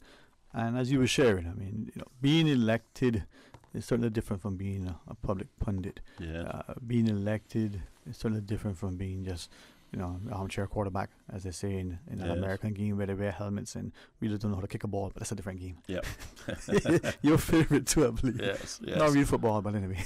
I just want to address the last caller to the program because, again, he's entirely wrong, but he's entitled to his own opinion. Mm-hmm. Certainly, I want to focus, in terms of the national level, what has been achieved, in large part by my contribution and how it compared to certainly the stance that I took when I was on the radio. On the radio, no one can argue that employment of Caymanians and Caymanians first was my number one priority, and that was consistent for 8 years. Mm-hmm. How does that represent itself in terms of my, past 4 years in office? I'm quite pleased that in 2018 and 2019, the government who promised 100% Caymanian employment came awfully close by reducing the unemployment amongst Caymanians to the lowest it has ever been in 13 years, decades, if you will, from a high, I think it was 10.3% to 4.6%. Overall unemployment, our employment stood at 3.2%. What does that mean in real terms? That means in 2018, 2019, 98% of the working population in the Cayman Islands had a job. 95% of those working age Caymanians had a job. I think that is a stark improvement from where we were in 2013, where, again, there were vast numbers of Caymanians unemployed. 2020, who could have ever planned for it? Certainly, I think we were well poised to achieve the goal of 100% Caymanian employment in 4 years. But COVID-19 came along, It threw us a curveball, but certainly it also gave us an opportunity to see, how many people are actually deriving a living from tourism, and obviously how important the tourism sector is to persons, but also it represents an opportunity now that we've seen COVID come through. I call it, an opportunity for the Great Reset. We've seen those persons who are on work permits, foreign nationals, leave the island because of the, obviously closure of hotels and restaurants and whatnot. But I see this as an opportunity when we do reopen, and I believe confidently that tourism will return, and it will return stronger than ever before. But in the meantime, how do we feed those families outside of the stipends? I believe strongly in the training programs and the redevelopment programs that have been developed in the last 4 years. I would like to see our employers do a better job of hiring those Caymanians once they've gone through the training program. I think of things like the hospitality training programs that were implemented through work, the front desk receptionist programs that we were able to successfully collaborate with private sector. But at the end of that, if those Caymanians don't feel the reward of, okay, I have spent the time, I've done the diligence, I've committed myself, to showing up, then give me a job at the end of this particular rainbow. And certainly as councillor or parliamentary secretary, there was only so much that I could do to influence that otherwise outcome. But I believe as strongly today as I did, 10 years ago, that Caymanians must come first. I believe that the employment law is structured as such that Caymanians are first, and they do get the first choice. I do not accept this notion that employers like to, throw as an obstacle to Caymanians, saying, well, they're not qualified. Well, if they're not qualified, give them the qualification. If they're not experienced, give them that experience. What I'm tired of is, we engage in these training programs, we facilitate these opportunities for Caymanians, and only 1 or 2 token Caymanians get a job. But the same company is now applying on the back of, I've hired 2 of your Caymanians from that training program, aren't you proud of me? But also, I have 10 work permit holders that I'd also like to apply for. Well, what'll make me proud of you is when you hire a majority of those persons who went through that training program. What'll make me proud of you is when we have satisfied the requirement that Caymanians are given that opportunity. Once Caymanians have the jobs, and I've always maintained that there are more jobs than there are Caymanians to fill them. But after our Caymanians have taken their piece, then of course we can expand the opportunities to others, because that also is good for Cayman. But I have not wavered in my position and support for Caymanians. And I challenge anyone to say otherwise and prove otherwise. Again, from the work standpoint, in 2017, in the early elections, everyone was calling for a human resource authority. In 2017, we achieved that through the immigration transition law with the development of workforce opportunities and residency Cayman. Whilst it's not called a human resource authority, you can guarantee your bottom dollar that it is a mechanism to separate labor into its own entity. And more importantly, the legislation that saw the introduction of all job ads and classified ads being required to be posted with work gave work, I think, a leg up in terms of understanding the job market better, understanding what employment opportunities are in fact available, and of course the Jobs Cayman online portal, which enables us to register Caymanians who are unemployed or those who are simply looking, those who may be employed, but they want a better job. It gives us that resource in which to draw from. Because the reality is this, Sterling, we know more about our foreign population through our work permit system than we do about our own Caymanians. Through the work permit system, we know the educational background, the job experience background, the aspirations of, quote unquote, the work permit holder. But we don't have the same, prior to 2017, we didn't have that same mechanism for our Caymanians. But the Jobs Cayman online portal creates that opportunity. And moreover, because now everything is, part of a database, we can use empirical evidence to suggest whether or not work is succeeding in finding employment for Caymanians or not. And we simply measure that against the backdrop. Okay, you've got a front desk position open and advertised. I have 4 Caymanians who've gone through a front desk, training program as part of work, or those who have experience. Those 4 persons are the ones who will now apply for the job. We further strengthened that process by requiring employers to not only acknowledge the receipt of an application for a Caymanian, But when they choose, for whatever reason, that Caymanian is not suited for the position, they're now required to provide that Caymanian with a response. Why they were not successful. That gives that Caymanian something to measure their future aspirations by. Did I miss by a little, or did I miss by a lot? And that enables, of course, not only that Caymanian to, again, set their targets more realistically, but likewise enables the Department of Work to be able to fine-tune certainly what training programs are in high demand. We talk about TVET. Again, a lot of people refuse to accept that technical and vocational training is alive and well in the Cayman Islands because we don't have a building that says technical and training school on the side of it.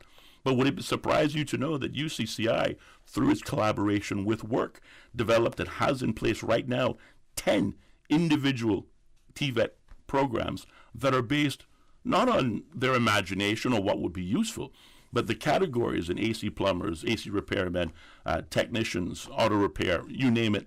These are categories under the current work permit system that have the highest number of foreign nationals participating, which to me and to Work indicates that these are areas where there's an absence of Caymanian participation, but where there can be improvements too. So again, we have developed a lot in the interest of supporting our own Caymanians. Are we there yet? Of course not. COVID-19 came along. It certainly threw a spanner in the works. But I am confident in stating that the same government who saw us through probably the worst unemployment, period for Caymanians is the same, and the same government that took us out of that will be the same government that can achieve success again when we move from managing COVID to recovering from it. So I'm proud of the accomplishments specifically for Caymanians in the subject of employment, because I had a direct hand in having something to do with it. Is it perfect? No. Are we still struggling with things such as wages? What is a livable wage? What should we be paying? These are all very live and legitimate conversations. But I think we've succeeded in getting those Caymanians foot in the door, getting those Caymanians an opportunity at employment where, again, don't take my word for it. Go back and look at it. 2013, from whence we come, we certainly have seen a significant improvement. Yes, I acknowledge without a doubt that, it wasn't directly by my efforts that solved all of that, but a consistent effort by a number of persons who came before me, including the past administration, who, again, you can't be wrong all of the time. They did have some positive contributions in this overall employment situation. And again, 2018, 2019, the numbers support it. But yes, we have a great deal more work to do. But again, I look at COVID as an opportunity. I see it as the Great Reset. I see it as an opportunity to get our Caymanians into careers and jobs, and more than just a job for tomorrow, but a career in which they can hang on and they can build on. Indeed. We'll pause and take a short break. When we come back, we'll conclude our discussion. Candidate for Prospect, Mr. Austin Harris. At Subway, we know a meal isn't quite complete without a side, and that's why we're introducing waffle fries.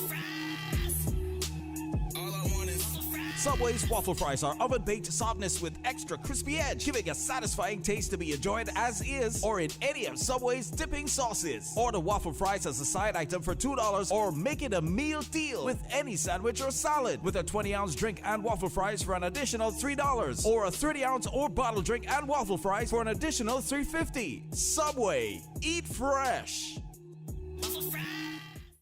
Yes. Spring is in the air, and Easter is also around the corner. So too is Savannah Pharmacy, your neighborhood pharmacy located in Countryside Shopping Village. Stocked with Easter gifts and treats and new spring apparel. Remember, they're always just around the corner, with everything your family needs and convenient opening hours, including Sundays and holidays. Get all of your Easter purchases at Savannah Pharmacy in Countryside Shopping Village. Make your life easy. Now you can WhatsApp your prescription order to 929-5045. Savannah Pharmacy. Wholesome values with modern conveniences. The Cayman Islands Chamber of Commerce Pension Plan. We're here for you. Are you aware of the performance of your pension plan? The Chamber of Commerce Pension Plan provides quarterly fund fact sheets for our members to stay informed with the plan's performance. For the year ended August 31st, various life cycle funds provided returns between 9.2% and 16.5%, and our all-in expense ratio is currently the lowest it's ever been, a record low at 0.72%. Visit chamberpension.ky to review our fund fact sheets. You can see the performance as far back as 10 years. Remember that pensions are a longer-term investment strategy. Focus on the long term rather than the short-term returns. The Cayman Islands Chamber of Commerce Pension Plan continues to perform for you. King Sports Center takes pride in being more than just an ordinary gymnasium. For 14 years, their multi-purpose facility has been providing the community with a variety of sporting, recreational, and relaxation activities. King Sports Center has a bowling alley, lounge bar, multi-purpose rooms, powerhouse gym, rock climbing wall, bungee jumping, a 10,000 square foot rink, and so much more. For more information on the variety of services, call their friendly staff today at 946-5464 or email kings@candw.ky or visit www.kingsportscenter.com. King Sports Center, your one-stop shop for fitness, recreation, and relaxation. Talk today. But I do have some questions. Talk today. Cayman Islands' foremost listeners participation program. Talk today. Because there are more questions than answers. What the public is saying. Waiting to take your calls right now. Sterling Dwayne Ebanks.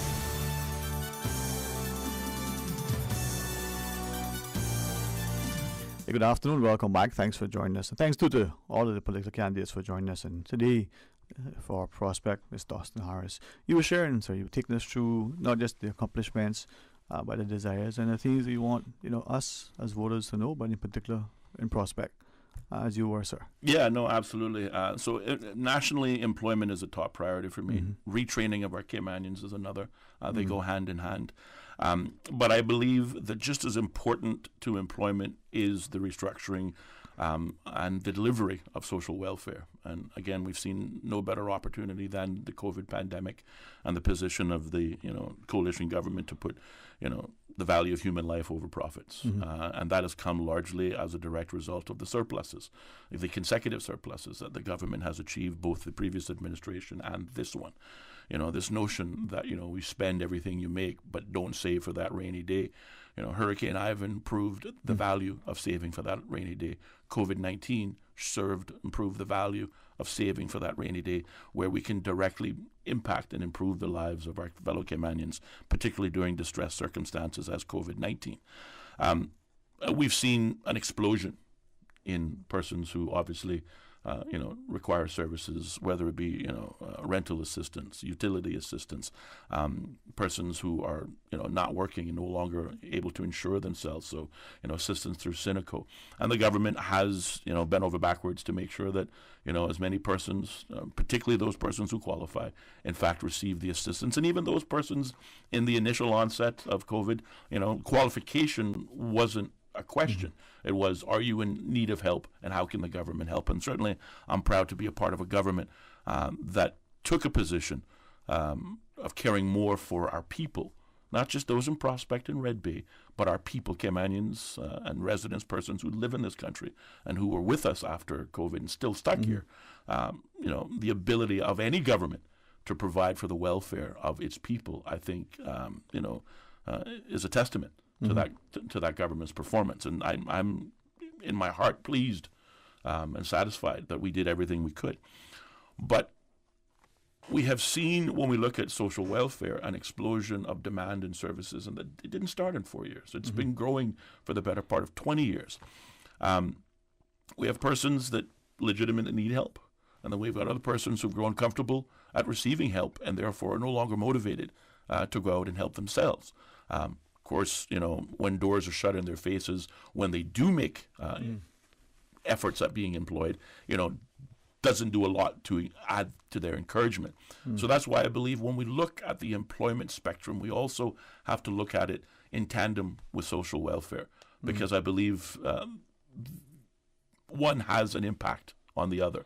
And as we're seeing, certainly in the post-COVID environment, that those who have been negatively impacted by the COVID shutdown are today, in many cases, clients of the Needs Assessment Unit or the Department of Children and Family Services. What we need to do is ensure that the right help is made available to the right people at the right time. We need to remove the bureaucracy that oftentimes accompanies the delivery model. I know that, certainly one of the ambitions that I've had by being Councillor and Parliamentary Secretary for Community Affairs is that we achieve in our 10-day processing time. And from the time you submit your application, 10 days from now, you'll get an answer. Regrettably, that has not happened. I believe some of the reasons why that has not happened comes around as a result of the bureaucratic processes that make up the application process. We need to do a better job at delivering services to those who genuinely need it. But we also have to grow the spine or backbone that says, to the person who is able-bodied, who's been unemployed for 5 or 6 years, but has not made an attempt to, seek employment, but still continues to receive social welfare, we need to have a come-to-Jesus opportunity. We need to say, listen, the state will provide for you, but you have to want to improve yourself. And this is how the state is going to assist you in improving your employment opportunities and chances as well. And of course, we spoke about those in terms of the achievements of work in the last 4 years, but very clearly that there's still much more to do. And I think that overarching is what I bring to this election platform. Unlike my competitors in Prospect, who have not, frankly, had the experience that I've been fortunate enough to receive over the course of these last 4 years. On April 14th, the difference between electing Austin Harris and electing any of my competitors is that it'll take 6 to 8 months for my competitors or challengers to find their footing, not only to determine whether they're going to be in the government or the opposition, who they're going to be associated with, but what their plans and aspirations will be and how they're going to achieve it.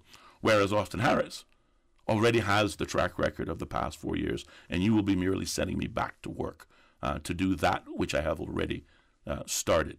And the relationships that I have with the civil servants that make up work, the relationships that I have with the civil servants that make up the Department and the Ministry of Community Affairs are solid.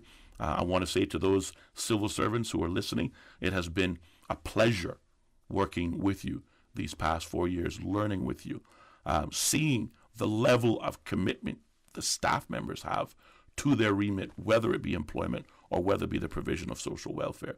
These are people I want to work with because they have the same ambition I do. They want to be able to help our fellow Caymanians to the point whereas they no longer need government. And what could be better than that? How do we go about achieving it is the question, but it is a question that I feel confident that we have the capacity in which to answer. But the problems weren't created in 4 years, and they're going to take longer than 4 years to fix. But I believe the track record that we have achieved as a government, that I have achieved in terms of my contribution are such, and the experience that goes with it, that makes me the hands-down better choice. Austin Harris, Prospect. Now, as we got just a few more minutes, we share with you, and as you referenced, we go into the polls for you. You just be continuing to build on your great work thus far. Talk to us some more about the issues locally from the Prospect perspective, nationally from the country's view, and as you wish. Well, certainly, from the Prospect perspective, the biggest issue, other than traffic, is the flooding problem. And this problem, again, has existed since time immemorial. And again, Prospect, when I think of Prospect, I think of, properties from Marina Drive, Mahogany, Mangrove Avenue. These are one of the earlier subdivisions that came in. The problem is that when they developed at a certain height. And now, fast forward 30 years, everything around them has developed much higher. So those areas of Prospect operate very much like a fishbowl. When it floods, it fills up. Compound the fact that they're sitting on a very high water table, or water lens, if you will, so that, if a storm comes in during high tide, you can have 100 drains on a road. When they're all full, they're all full. What we need to do is develop a proper stormwater management system. Again, thankfully, we're not reinventing the wheel. These plans have existed at Public Works Department.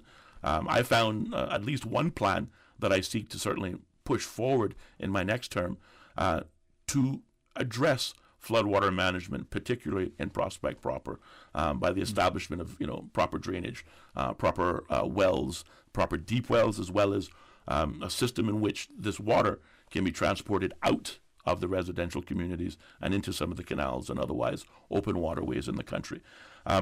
It's going to be an expensive endeavor. It's going to be a major capital works project that perhaps I wasn't successful in my first term, but it will be a commitment and a priority in my next term.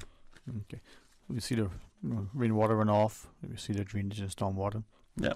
And as you're talking earlier about the public open spaces, from attracting the birds to the butterflies to the amateur photographer to the families just having a picnic. Or I have seen the value in the last 4 years of what a community who is united can accomplish together.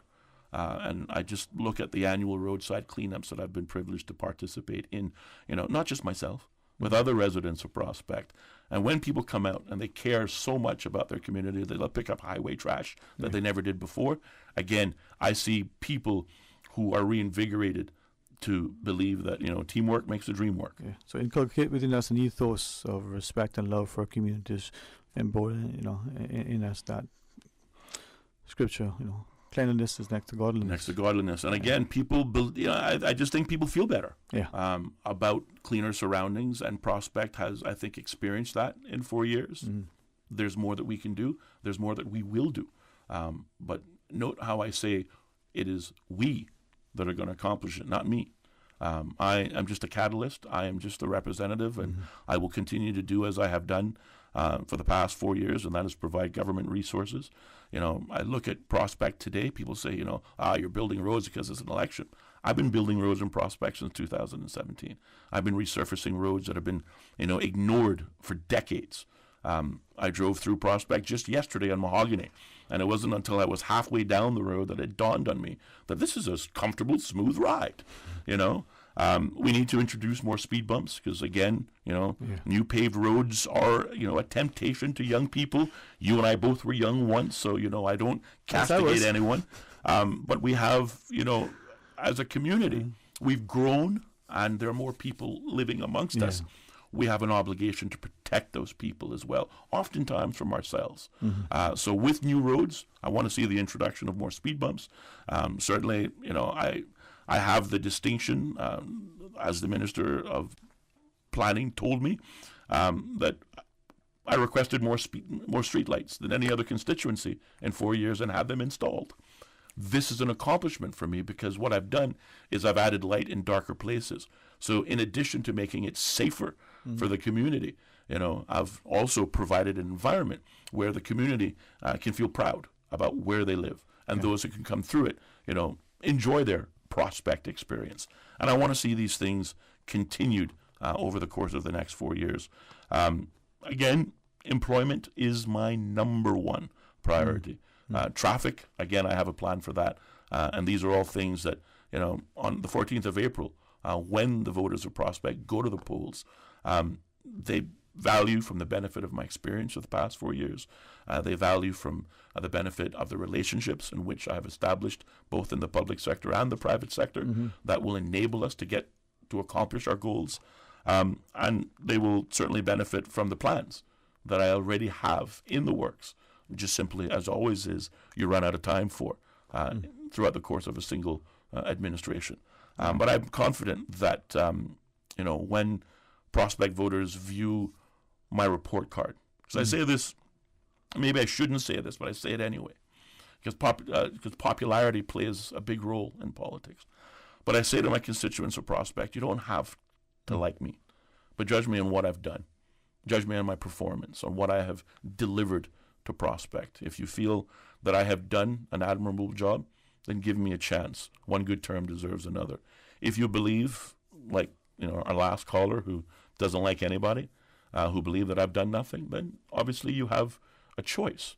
But I believe in my heart that Prospect today is better than when I found it, and I know in my heart that there is still much more greatness in store for us as a community, as a part of the wider Cayman Islands, and I just look forward to the opportunity of achieving that. All right. Thank you very much, Mr. Austin Harris, candidate for Prospect.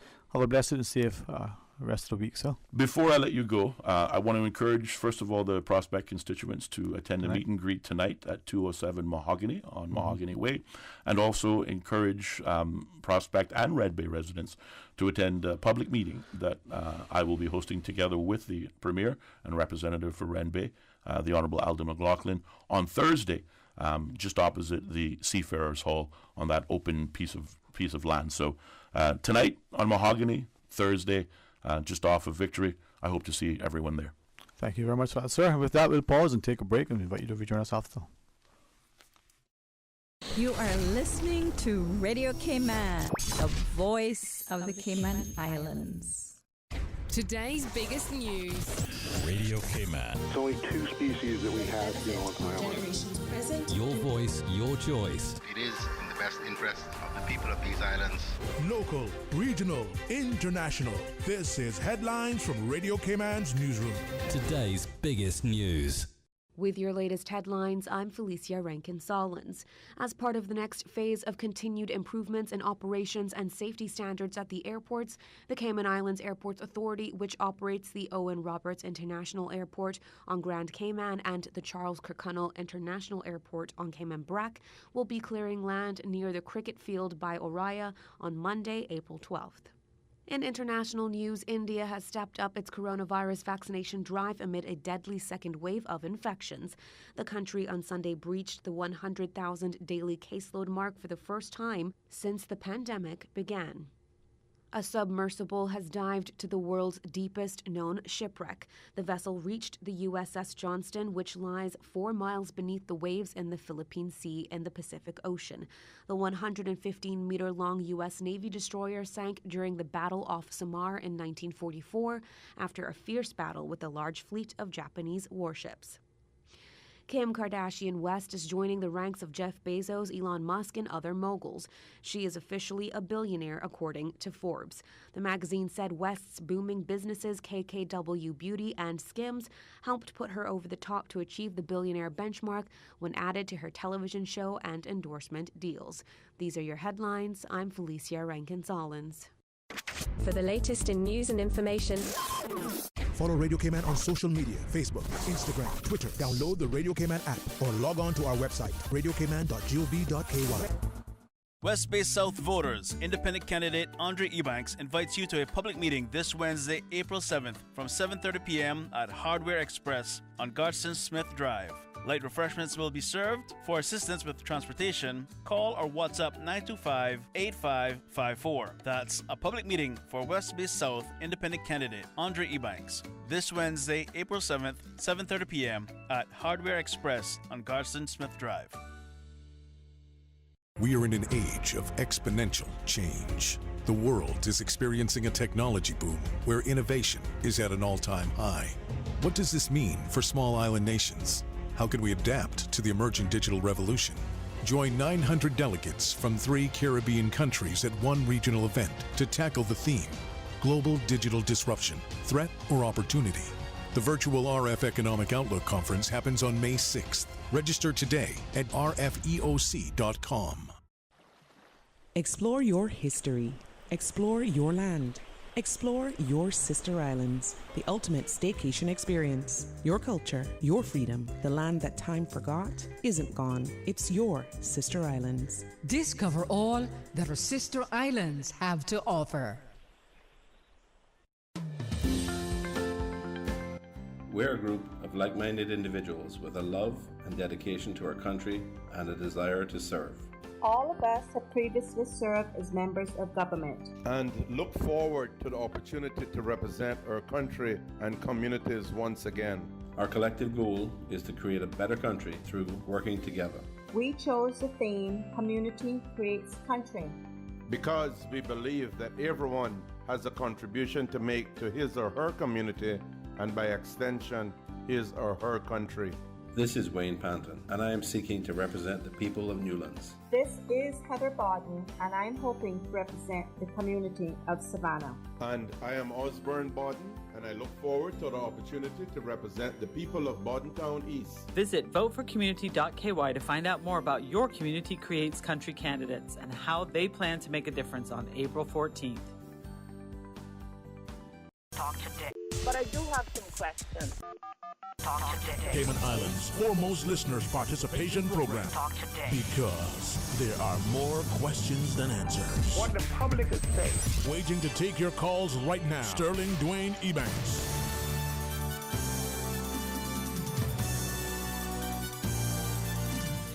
Hey, good afternoon and welcome back, and thanks for joining us. And as we close out today's discussion, what a wonderful way to remind us of the natural resources that we have in the country, the extent talent that we have at the helm, and the opportunities as a society, especially now that we may say, stuck on the rock, what to do? Well, if you can't escape to the best part of Cayman, whether it's East End, Barbacoas, or whether it's Little Cayman or Cayman-Brac, well, we got the Cayman Turtle Conservation and Education Center. There's just a short drive away, and as you feel that, sweet, salty taste of that air blowing off the Northwest Point area, well, in the studio, we get a chance to share with you. We have Ms. Natalie Porter and the marketing manager. Good afternoon. Thank you for coming on board. Good afternoon. Thank you for having us. All right, Geddes Hislop, and what do you call him? The curator. Some would probably say to him in a private life he's the instigator. Others would watch him play dominoes and say, he the man. Okay. But everything, we need to have, the sort of the research and conservation part of it, and as the chief officer for that, Dr. Walter Mustin. Good afternoon. Thanks. Pleasure, man. To see you without your boots and the camera, to be sort of celebrating what we have. It's good, man. But I think that is too often, especially those of us who are close to the fold, may even drive or walk or ride by and not even appreciate, what is to our left and what is to our right. And those who cast their minds back to the 70s, to the days where we call it mariculture, to those now who we see as what it is. Well, maybe it's a chance for us to share. Perhaps, Ms. Natalie, maybe you want to set the stage, or do we pass it and let Geddes decide what do we talk about? I mean, we have so much to walk through. I guess I can set the stage by saying now is the perfect time to get out there and enjoy some of our local attractions. It's a little quieter than usual, where we don't have so many international visitors. So why not take the opportunity to enjoy everything that Cayman has to offer? Exactly. And we have plenty going on at Cayman Turtle Conservation and Education Centre this month for Earth Month, which Geddes could share a little more about. Yes, Mr. Geddes. Oh, yeah. Well, Turtle Centre... for short. Yeah. Thank you. And if I say Turtle Farm, Jesse, please forgive me. We'll bring the swear box for you next time. Yeah. I have coins. Well, we're part of the Cayman Islands Earth Day Committee. We're working together with DOE, National Trust, Guy Harvey, and DOE, Botanic Park, a bunch of other like-minded organizations. And what we've done, we've put together a calendar of events to celebrate Earth Month, not just Earth Day. At Turtle Center, we're focusing a lot on education, information. So, among other things, we have a tree planting. We are planting mangroves. Mangrove is a hot topic right now. So it's a symbolic planting of mangroves. We're going to be doing that via Zoom, so people can log into it and hopefully be inspired to do their own, get involved in some way. If we had more time, I would say, how are you going to plant the mangroves, by virtual reality? But I know what you mean. We'll watch you do the work.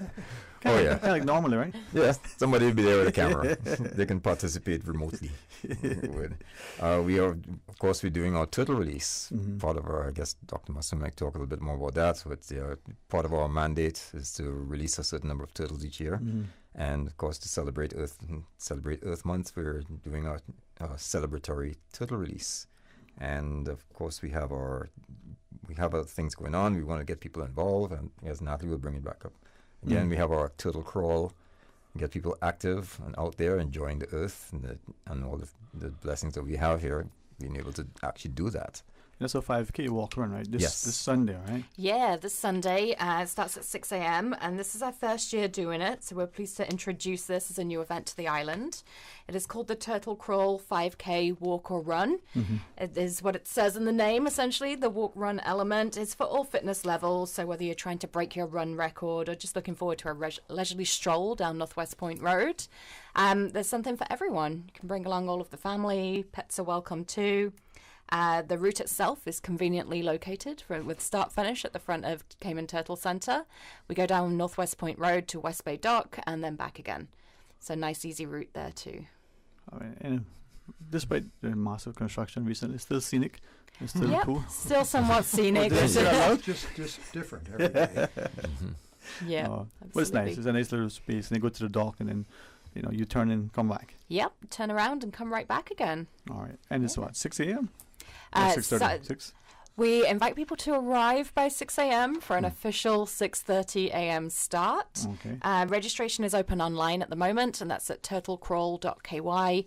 But if you do leave it to the last minute, you are welcome to register on the day, and we'll have a registration table open from 5:30 a.m. if you want to come down nice and early. What's the cost for it? It's $25, and that includes your race shirt, a nice performance shirt, as a souvenir for participating. And all of the funds raised will go towards our sea turtle conservation efforts too. All right. So this Sunday we've enjoyed Easter. May have had a little bit, too much food. Yep. So Sunday, I'm not speaking for anybody else. No. We got a chance to maybe walk it off and keep our fitness level and get back into it and appreciate what we have there. Yeah, absolutely. And the proceeds go to much needed research and conservation. And I'm just trying to imagine, what these islands would have been like 500 years plus ago, pre-Columbus. And back then there were 33 to 39 million green turtles in the Caribbean. That was the estimated number. And the Cayman Islands were the largest rookery of all the Caribbean. And in 2016, the DOE estimated that there were just 100 returning green breeders. So that's how far we've fallen back. But the good news is that we are slowly returning, and through research and through the releases and some of the initiatives, we're turning the corner, hopefully. So if we can keep our eye on the ball there and make sure that poachers are reported and that we're aware of how delicate the situation is, it'll help. But I think that's the thing where we can see it increasingly around the waters, not just off, sort of West Bay beaches and the like, but if you go around east and north side, the frequency of turtle sightings, from the smaller ones to the larger ones, closer to shore, even just beyond the reef at times, you're seeing more and more of the turtles. So kudos to the efforts for conservation and release. And then the research side of it is quite practical and applied. So we're talking about turtle populations and their demise. And one of the things you need to know is whether you've got enough turtles of breeder age to keep the species going. And oddly, it's a little difficult to age a turtle. You have to wait. You can't read a scale like you could on a fish, but there are some researchers that have hypothesized that the DNA can be read to give you an age. So certain loci of DNA acquire these methyl groups, and the older they are, the more methyl groups they acquire. And so if you were able to measure the methyl groups on that animal's DNA, you might be able to tell how old it was. So to run that experiment, you need a place somewhere where you could measure methyl groups on DNA of 1-year-olds, maybe 10, 2-year-olds, maybe 10, 3-year-olds, and so forth, maybe some breeders of known age. And you plot that data. And if you get a nice curve, you're good. You use that curve. In other words, you measure methyl groups, and you look down on the curve and the chart, and you say, oh, that's a 22-year-old. So that would help researchers and conservationists worldwide manage that resource. So we're doing that right now, and there's really we are the only place in the world that has those discrete age groups. And so we're in collaboration with a university in Australia to do that research right now. And it's something maybe after the break, if you so choose, I don't think that the wider community, and certainly perhaps even international, appreciate the level of research, the data that we have here that is being used internationally at the universities for that information that they otherwise would not have, do not have, and probably couldn't access, but for what we provide. So all the licks we taken internationally about the turtles, we don't see how it's important to the scientific body of knowledge. I commend you for that. Thank you. All right, after the break, Geddes can tell us about how he's going to do the handstand all the way on that 5K. He's been training. I've heard reports, but we're going to share more. So we invite you to come back because we liked what we hear. We want to tell you more about the Cayman Turtle Center. So stay tuned for Talk Today. West Bay South voters, independent candidate Andre Ebanks invites you to a public meeting this Wednesday, April 7th from 7:30 p.m. at Hardware Express on Garston Smith Drive. Light refreshments will be served. For assistance with transportation, call or WhatsApp 925-8554. That's a public meeting for West Bay South independent candidate Andre Ebanks. This Wednesday, April 7th, 7:30 p.m. at Hardware Express on Garston Smith Drive. We are in an age of exponential change. The world is experiencing a technology boom where innovation is at an all-time high. What does this mean for small island nations? How can we adapt to the emerging digital revolution? Join 900 delegates from 3 Caribbean countries at one regional event to tackle the theme, Global Digital Disruption, Threat or Opportunity. The virtual RF Economic Outlook Conference happens on May 6th. Register today at rfeoc.com. We're a group of like-minded individuals with a love and dedication to our country and a desire to serve. All of us have previously served as members of government and look forward to the opportunity to represent our country and communities once again. Our collective goal is to create a better country through working together. We chose the theme, Community Creates Country, because we believe that everyone has a contribution to make to his or her community and by extension, his or her country. This is Wayne Panton, and I am seeking to represent the people of Newlands. This is Heather Bodden, and I'm hoping to represent the community of Savannah. And I am Osborne Bodden, and I look forward to the opportunity to represent the people of Boddentown East. Visit voteforcommunity.ky to find out more about your Community Creates Country candidates and how they plan to make a difference on April 14th. Explore your history. Explore your land. Explore your sister islands, the ultimate staycation experience. Your culture, your freedom, the land that time forgot isn't gone. It's your sister islands. Discover all that our sister islands have to offer. And now a paid political message from the Progressives. The strength of a team is each individual member. The strength of each member is the team. This election, vote for an experienced government. Vote for a government who leads with you in mind. And vote for a government who has a trusted and reliable track record. The Progressives have guided us safely through one of the most dangerous periods in our history. The Progressives have shown us the importance of working together to strengthen and protect our islands. Together, we're stronger. On April 14th, vote for a stronger, safer future. Vote Progressives. Put your X for the Progressives. Serving you is the objective. This is a paid advertisement by the Progressives. Satisfaction is guaranteed 24 hours a day, whether it's music or information. From Grand Cayman to Cayman Brac to Little Cayman, we've got you covered. You ever hear a thing like that? Radio Cayman in the Cayman Islands. Talk today. But I do have some questions. Talk today. Cayman Islands' foremost listeners' participation program. Talk today. Because there are more questions than answers. What the public is saying. Waging to take your calls right now. Sterling Dwayne Ebanks.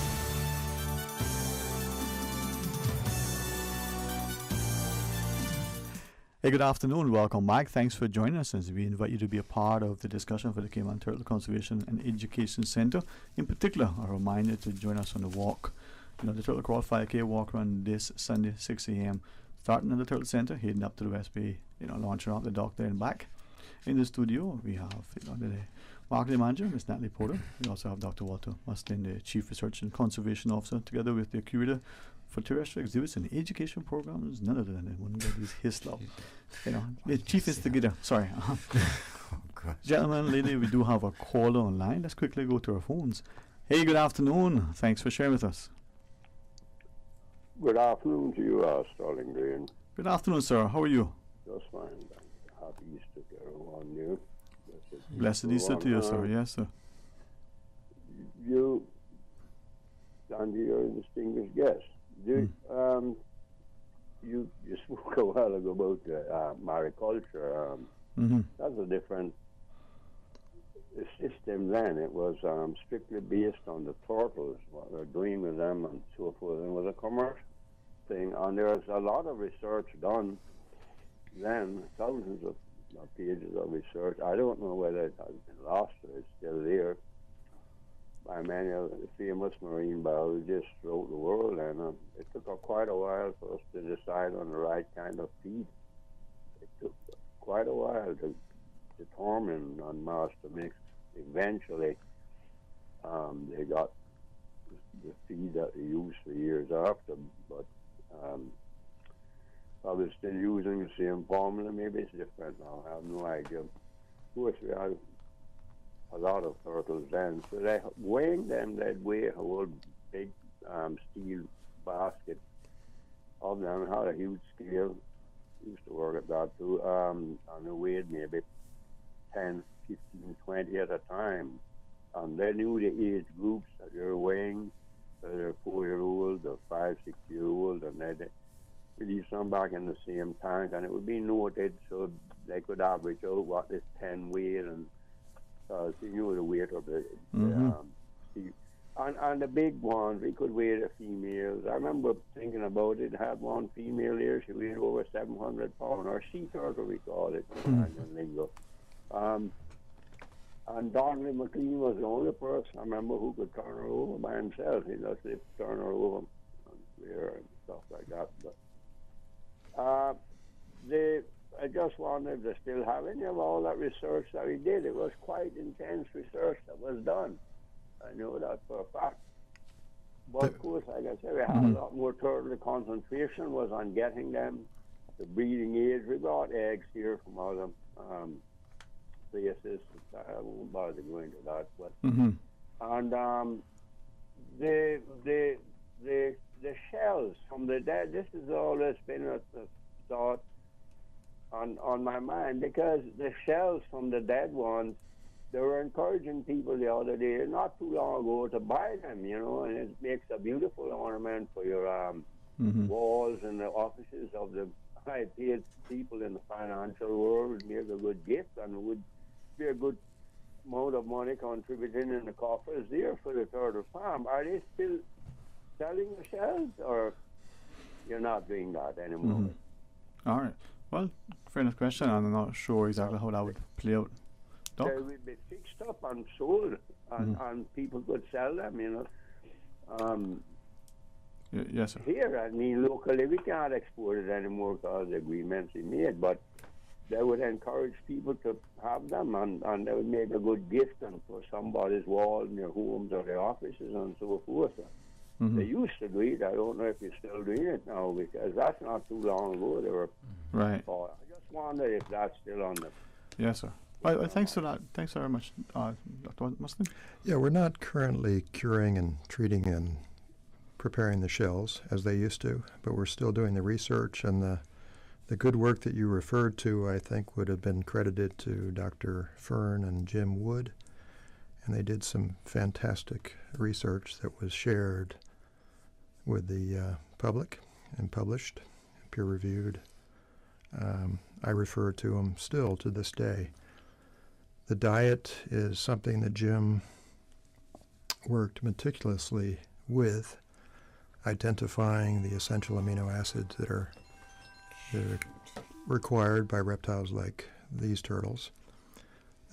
I've followed up on some of the fatty acid aspects of this diet, which involves, in the endpoints, some of the long-chain omega-3 fatty acids that our doctors want us to get, the DHA and EPA.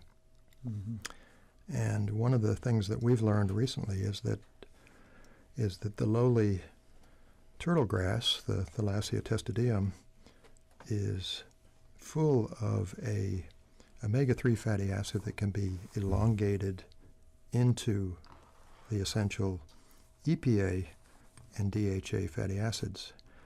And we found that in a grain meal from a flower called camelina.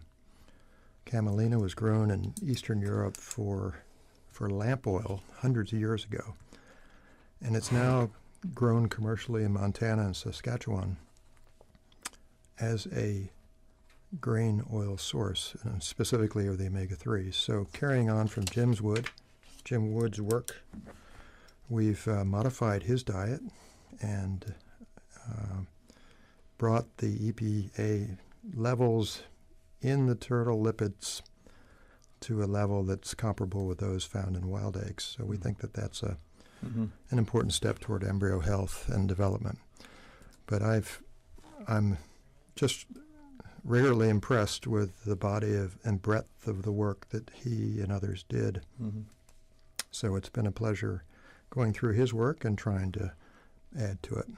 And I appreciate the call, not just remind us of the history, but bringing to light the importance of the research. And I guess this is why the sponsors who support these initiatives, to us as participants in the walk, to the small token sort of entry fee, how we will support much more, not just the local sustainable sort of approach to our research and our tourism product, but the educational body of knowledge for the international appeal. So get these. I mean, Sunday is just about a walk away. See what I did there? Yes. Well, as you mentioned, education. There's a couple of the things I just want to mention quickly. First of all, we have the General Island-wide cleanup, the Chamber of Commerce cleanup on this 24th. What we're doing at the center is that we're honoring people that have participated in that by offering them a half price off entry to the park if they come with their T-shirt. So if you show up at the park with a T-shirt on that cleanup day, you get in for half price. Just great. Good way to unwind, get some good lunch. Yeah, get some good lunch. Relax in the pool. Nice one. Take a slide. Yeah, and also with reference to the caller asking about the people getting information about this thing, we're also launching a series of educational presentations that for this month that we're taking out to the public. So these 15-minute presentations are going out to different places. We already have some places that are very interested. We present them as sort of a lunch and learn effort. So we come in there for about 15-20 minutes. We give you the story of the Turtle Center and what we've achieved. And many people don't know, like you said, the breadth of the things that we actually do. Because there's a lot, and what we've accomplished and what it actually means. Releasing a turtle can benefit us all the way economically, culturally, socially, environmentally. So many ways. So we've launched these things, and we call them STED Talks or ACT Talks, and hopefully people will if they want us to come and do it for them, we're really happy to. So public information is the main thing. Yeah, very key, very instrumental. And I think this is why maybe, just for instance, I mean, what I say, make hay while the sun shines. This Sunday was a good opportunity not just for exercise, to rekindle our fitness, to re-energize our minds and our bodies, but to become reacquainted with what the Turtle Center offers. And after the walk, maybe enjoy the park, enjoy the breakfast, stay for the lunch, and then watch the sunset. Absolutely. Explore everything we have to offer. There you go, man.